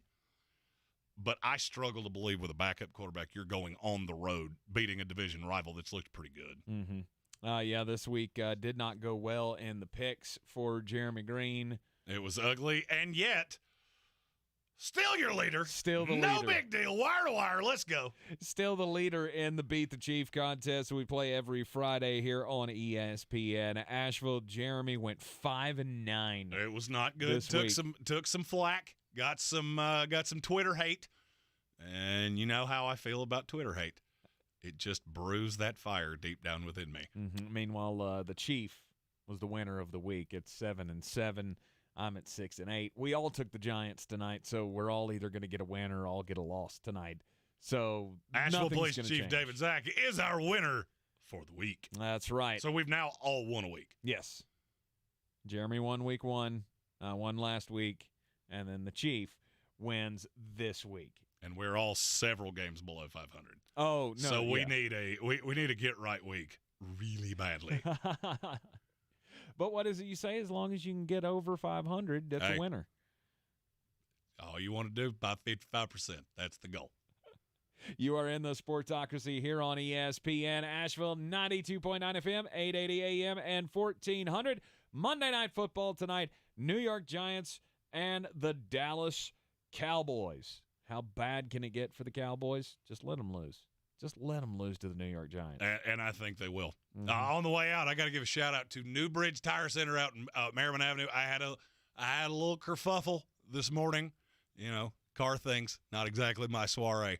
But they literally got it fixed, knew everything, and done in 4 hours, which is insane based on how many cars were there. It is. 1475 Merriman Avenue. Great people.